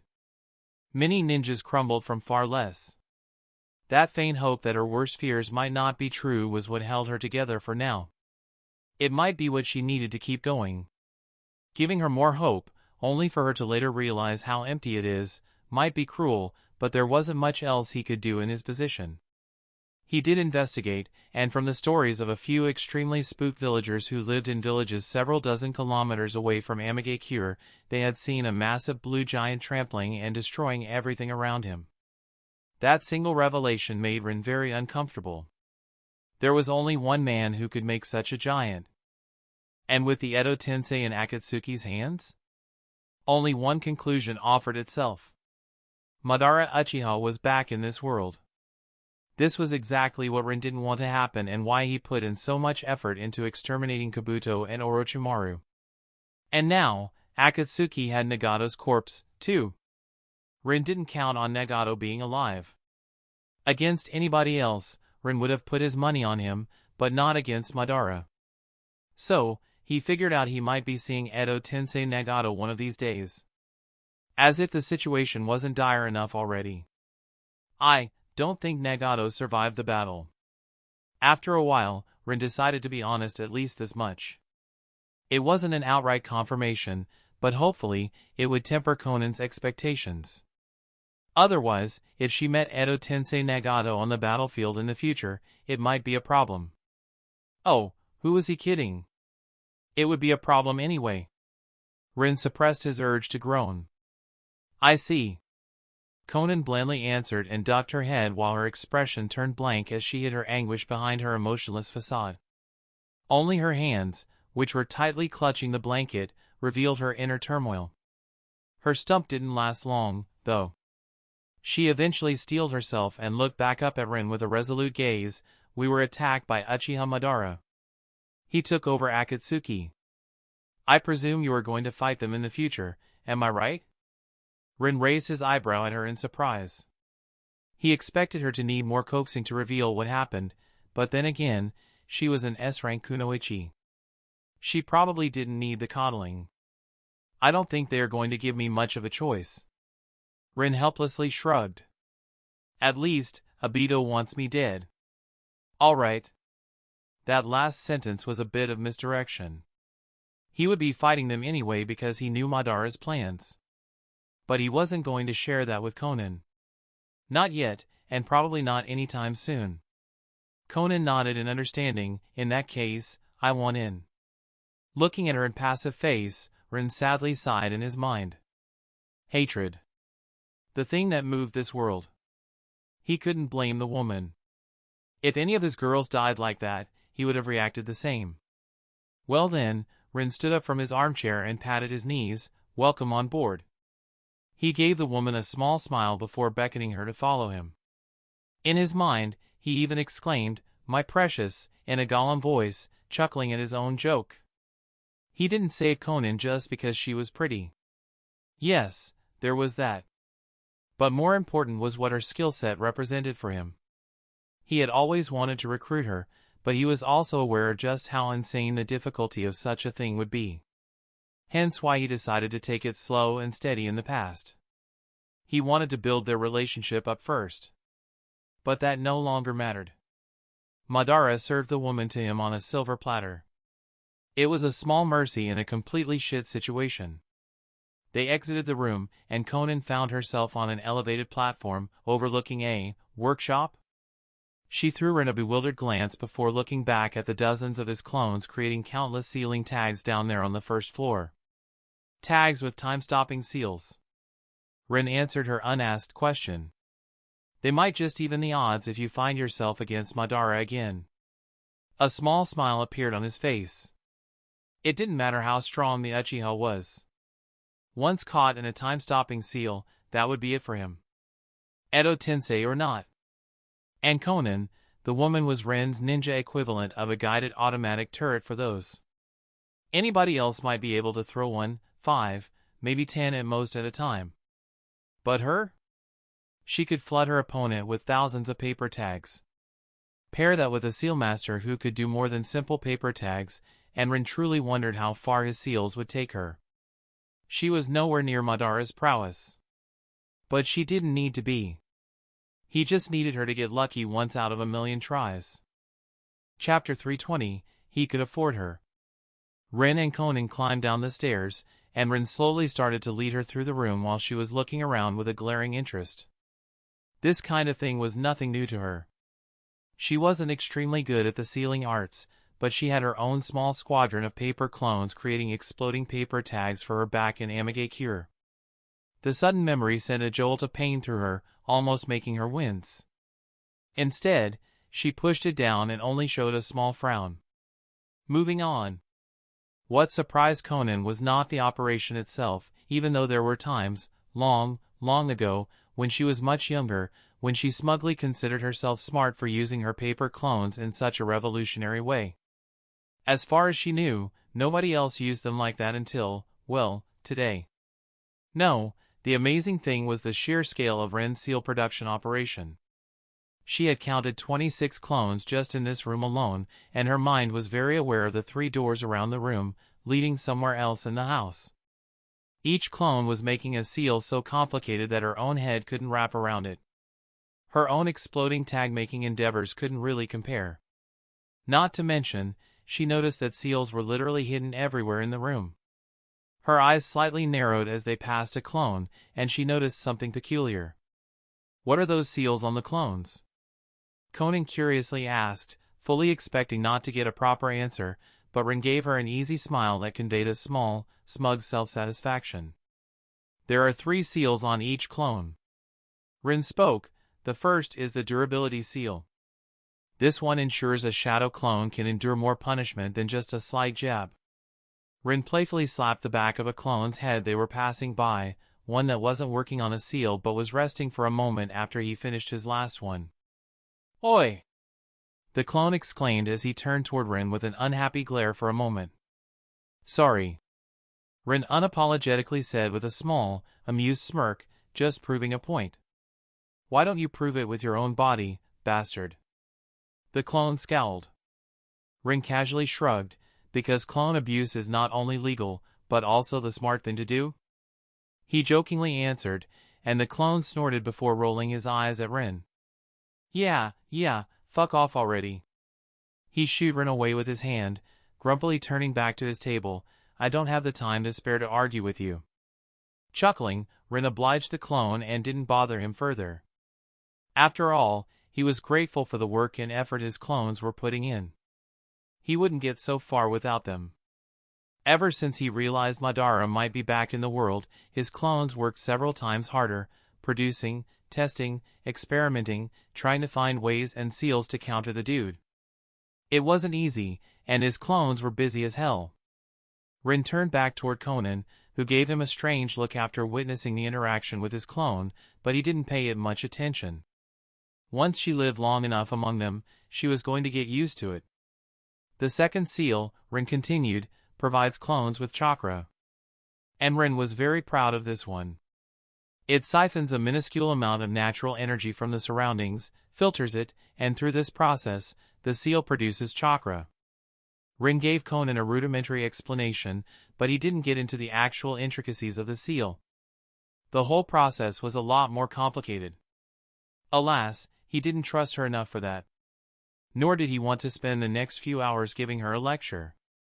The whole thing is still in the early stages of development, but it is already very useful. Usually, I can provide a clone enough chakra to keep him existing for a few days, but this seal can prolong it pretty much indefinitely as long as the clone doesn't heavily spend his chakra reserves," he said, and pointed at the thin, black seal lines peeking from the collar and spreading upward on the neck of a nearby clone. They were barely noticeable, but once Conan focused on them, she started seeing them on every clone. Conan couldn't help but feel a bit flabbergasted. She slowly started to understand how Rin kept so many shadow clones working at the same time. 26 was a massive number. She doubted she had enough chakra to create that many of them while also ensuring they could last a few hours. The amount of chakra necessary for it was simply insane. The paper clones cost way less chakra than shadow clones, and even she could only keep around 15 of them working on seals all the time without it affecting her day-to-day kunoichi life. And she had chakra reserves befitting her S-rank status.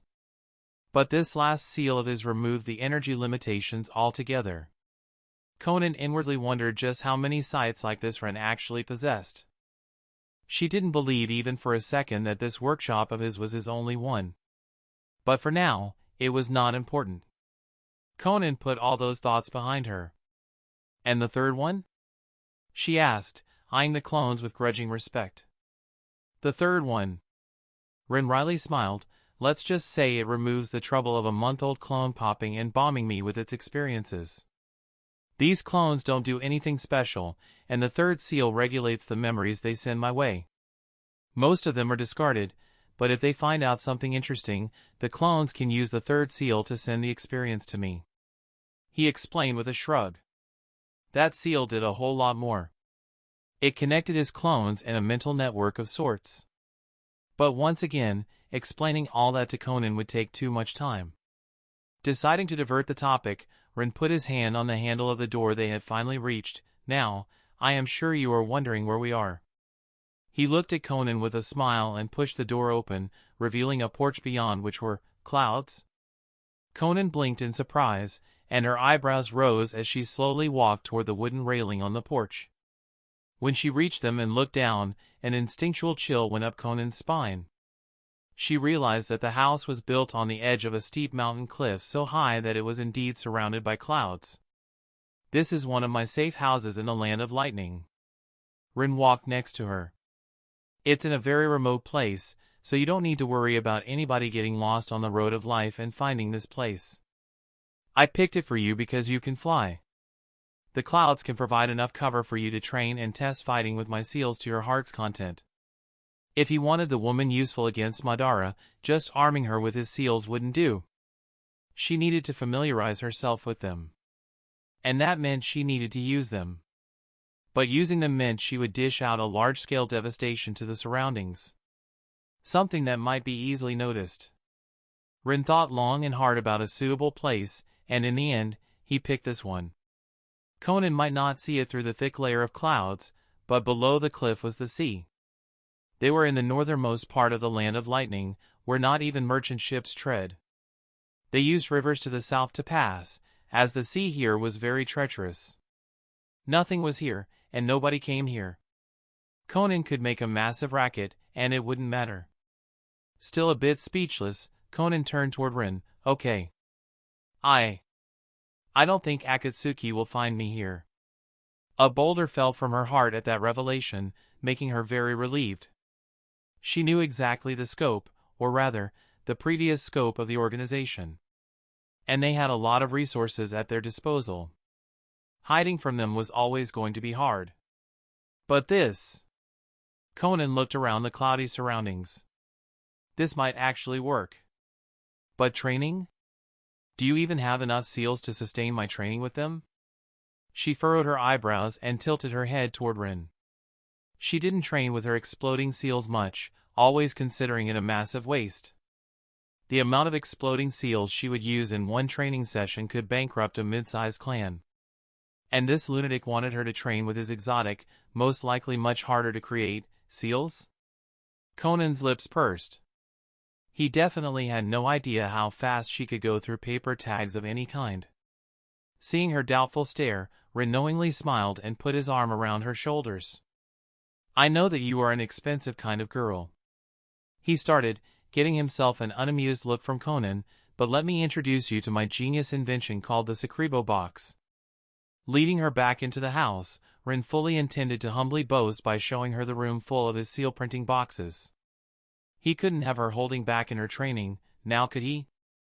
She needed to understand that he could afford her. Chapter 321, Kirigakure 1. It had been a month since the last big upheaval in the war, when Sunagakure was attacked, and Amagakure was leveled to the ground, and since then, things had been eerily quiet. This state of things really bothered Mei Terumi. Standing behind the glass window in her office, she watched her mist-covered village with an underlying sense of worry. Any ninja worth their salt knew that complete silence from your enemies was never a good thing, and she couldn't help but wonder what would be IWA and Kumo's next move. A month ago, she hoped they would be wise. That they would capitulate, give up, and pay reparations. That the war would come to a quick end. But as days passed and nobody received any word from either the Reikage or the Tsuchikage, the grim reality started setting in, and Mei was more and more assured that these bastards wanted to continue the bloodshed due to their stupid, stubborn pride. 2 weeks ago, she ordered intensified raids against Kumogakure and the Land of Lightning. It was a probe. She wanted to see how Kumo would react. Yet, they stayed silent. Their defense stayed unchanged. Mei's fists involuntarily clenched. That wasn't good. Kumo was planning something major. There was no other reason for disregarding their primary duty of protecting the Land of Lightning in such a blatant way. Mei quickly sent a missive to Suna and Konoha, and now, she could only wait for the inevitable clash to happen. She had no idea where Kumo would strike, but Konoha seemed like the likely goal. They could not reach Suna, and her own Kirigakure would be impossible to reach without Kumo forces being noticed. She had already prepared to push harder against the coastal cities of the Land of Lightning the moment that Kumo started pushing Konoha's forces on the land. That was going to anger the Lightning Daimyo even more than her prolonged trade blockade, but May ruefully sighed, looking at the clouds hanging in the sky. If the Civil War had taught her something, it was that you win some and you lose some. You cannot please everybody. Let the daimyo be angry. He was not her daimyo. May's eyes suddenly scrunched up as she noticed something in the sky. Her eyes narrowed, and her back tensed as a bad premonition entered her mind. The space swirled, and slowly, two men emerged from whatever that technique was. One clad in red armor as if coming from the Warring States period, and the other. The blood in May's veins chilled as she saw the Akatsuki attire of the second man. She had been warned about them. The group of S-rank lunatics who wanted to gather the bijou for their own purposes. There was only one reason why somebody like that would come to her village. With zero hesitation, May opened the window and jumped out, her hands instantly flying through several hand seals while the chakra in her lungs bubbled. Before the two men could properly orient themselves, a flood of lava was upon them, nearly instantly drowning them while the alarms across the entire village blared. Ninjas and civilians alike rushed into action, but May didn't pay it much attention. Instead, her gaze was locked in the direction where the enemies first arrived. Something in her gut was telling her that her lava attack was not enough to deal with them, and her gut feelings had saved her more times than she could count over the years. With a new sense of trepidation, she watched as her lava started hardening into rock that quickly started crumbling into dust. It was a deliberate part of her technique. After all, she couldn't have tons of searing hot rocks fall on the village below.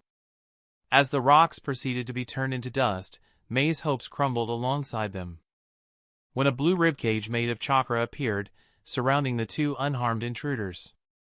Of course, it couldn't be that easy. May quietly whispered, noting how more and more Kiradikure Jonin gathered a bit further away. Everybody knew that her techniques were quite destructive, and standing near her in a fight was not a smart thing to do. She put a hand behind her back, flashing through several hand gestures, and hoping that AO or somebody would catch her silent orders. A moment later, the Kiri Jonin started moving again, and May sighed before refocusing on her opponents. This time, her eyes, however, strayed more to the Hanso dash, she meant the menacing man in the red armor who was clearly the source of the blue chakra ribcage thing that blocked her technique. Their eyes briefly met, and May quickly looked down as cold sweat washed over her. Fucking dojutsu! She inwardly complained with a groan. It wasn't one she recognized, and that meant she had to be very careful. Not looking the man in the eyes was really just the basics. Instead, she focused her gaze on his chin. Who are you and what do you want in my village? May sternly shouted at the men. Yes, she knew how stupid talking during a fight was. But there was a reason why everybody asked that question in these kinds of situations. It not only gave her village a bit more time for evacuation before the battle started in earnest, but it also gave her a few more seconds to analyze her opponents while her ninjas could, well, do something? They better not slack off because she got some really bad vibes from these men. It made her hair stand. The armored man looked at her with a condescending gaze and chuckled. Me? He crossed his arms on his chest with amusement written on his face. I came to destroy your village, girl. It's nothing personal. You are just in the way. May was almost speechless at the audacity of this bastard. But then again, she was inwardly happy he decided to uphold the sacred tradition of pre-battle banter. You want to destroy my village? Her eyes became cold at his admission. She snorted, you may find it won't be as easy as you think. May's chakra spiked in warning as she readied herself to unleash a burning hell on these two. No matter, they were clearly enemies and invaded her village. The second they appeared with hostile intentions, there was only one way this situation could end. Thankfully, the village center underneath them had already been evacuated, so she could fight somewhat freely without having to worry about burning or melting her fellow villagers to death. That wouldn't have been a good image for the Mizukage. Her reputation would have been ruined. And if her reputation was ruined, who would have married her then? May's bad mood worsened as her boiling chakra condensed. She was Arie. I disagree. The man suddenly smirked at her and uncrossed his arms before he casually pointed his finger up. After all, I have already done it. Mei's eyebrows furrowed. Without letting the man leave her gaze, she raised her head a bit to see where he was pointing, only to frown as she could only see the clouds. She lowered her head and gave the man a deadpan look. Am I supposed to see some dash?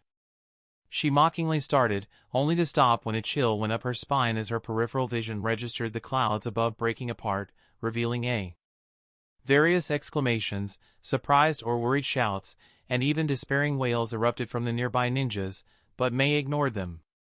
She flared her chakra in an attempt to break the genjutsu, only for her stomach to drop in dread as she realized the thing in front of her was no illusion. You've got to be kidding me. She dazedly mumbled in a helpless tone, watching the village-sized meteor falling from the sky, right onto her village. What the hell was she supposed to do against that? Chapter 322, Kirigakure 2.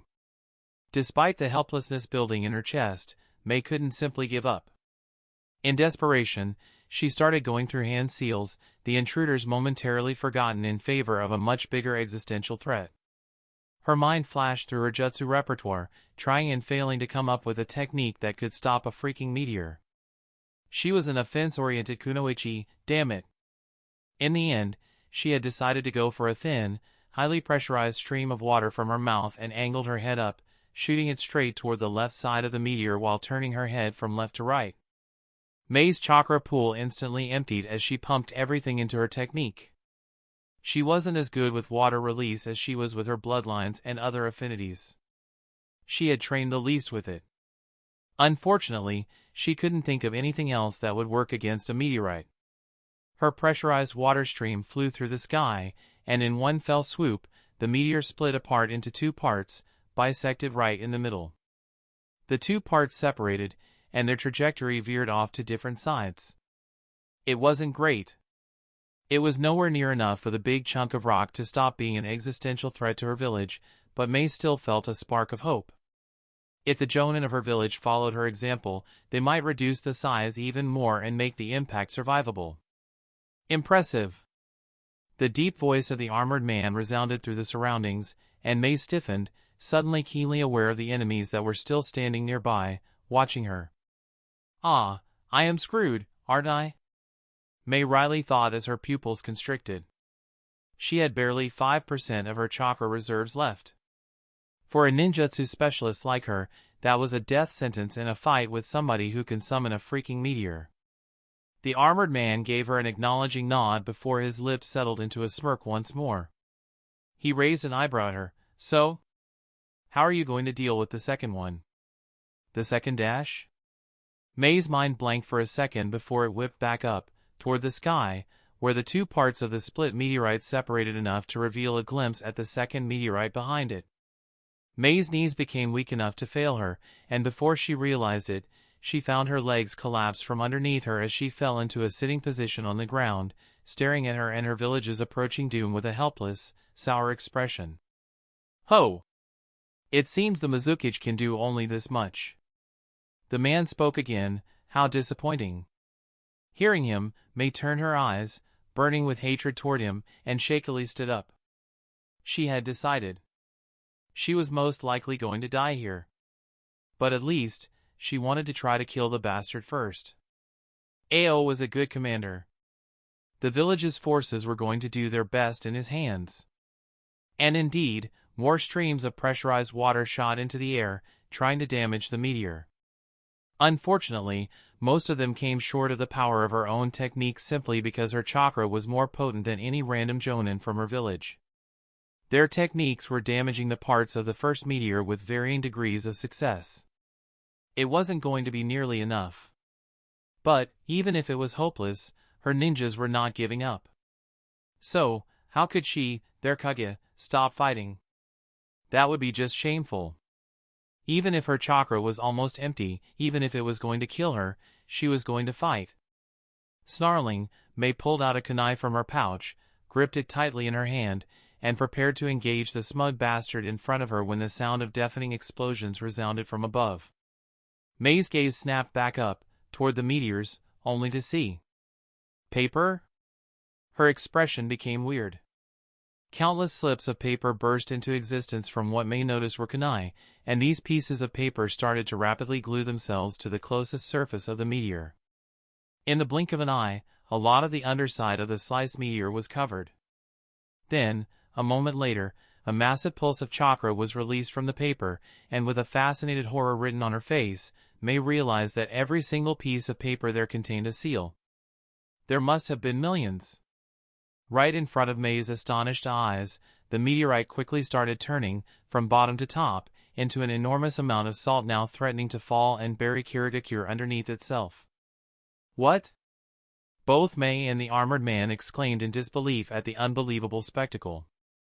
The Kiri ninjas quickly adapted, realizing that the threat of this salt was much more manageable than the threat of a falling, village-sized rock.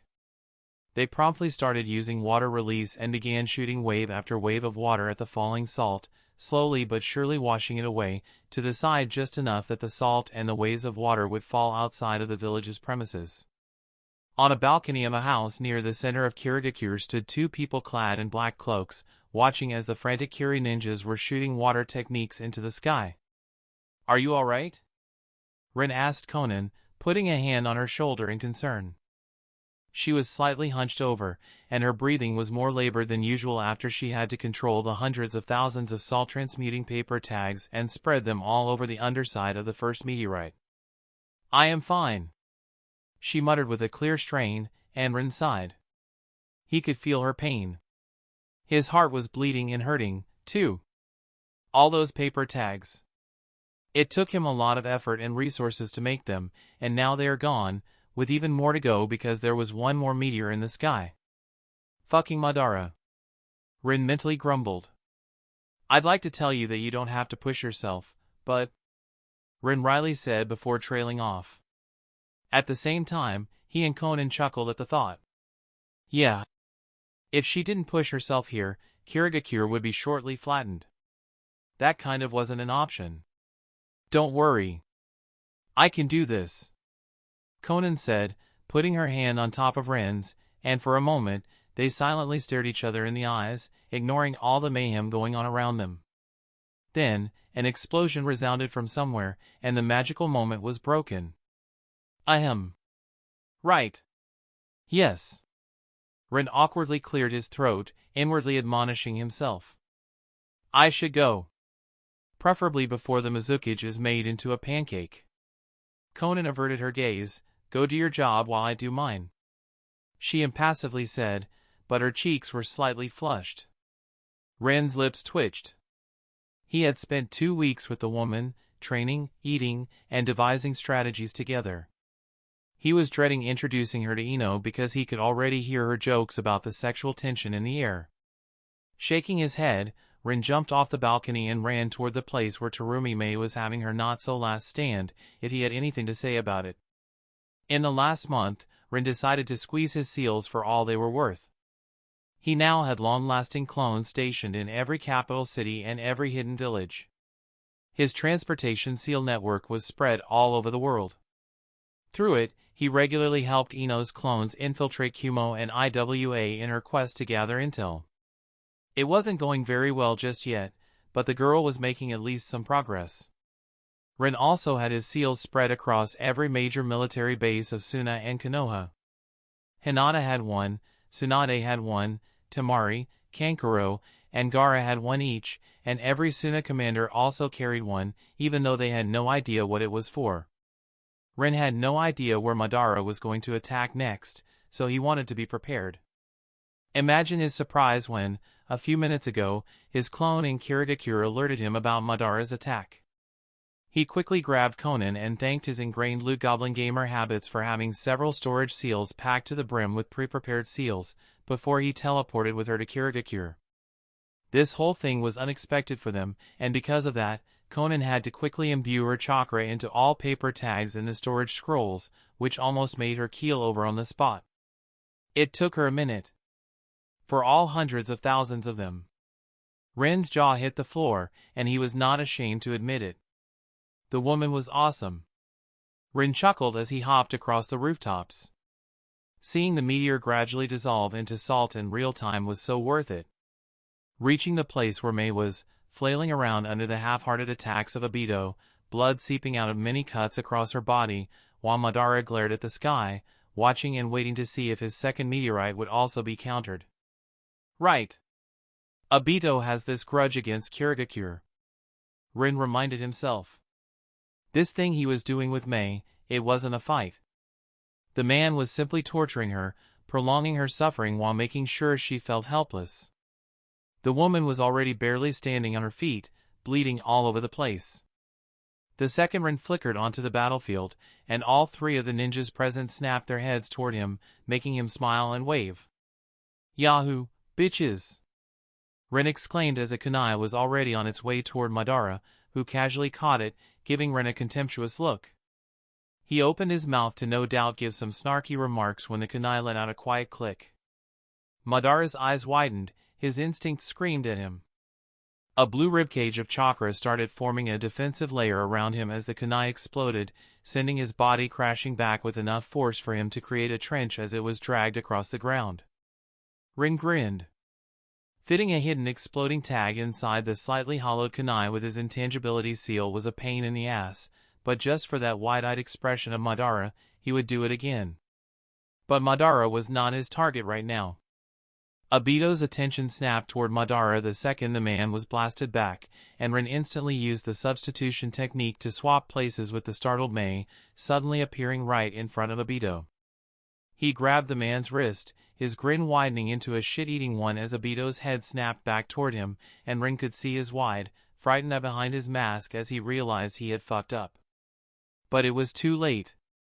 With his free hand, Rin brutally drove a kunai deep into Obito's gut, almost all the way to its handle. Sayonara, Rinfucker. He winked at Obito as he let both his wrist and the kunai handle go, instantly going intangible.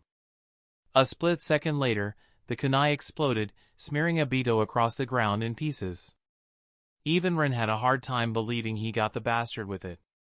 He half expected Obito to puff out of existence, showing that he was just a clone. Rin had an entire time-plus exploding seals combo prepared for him after spending thousands of hours figuring out how to interrupt intangibility for a moment.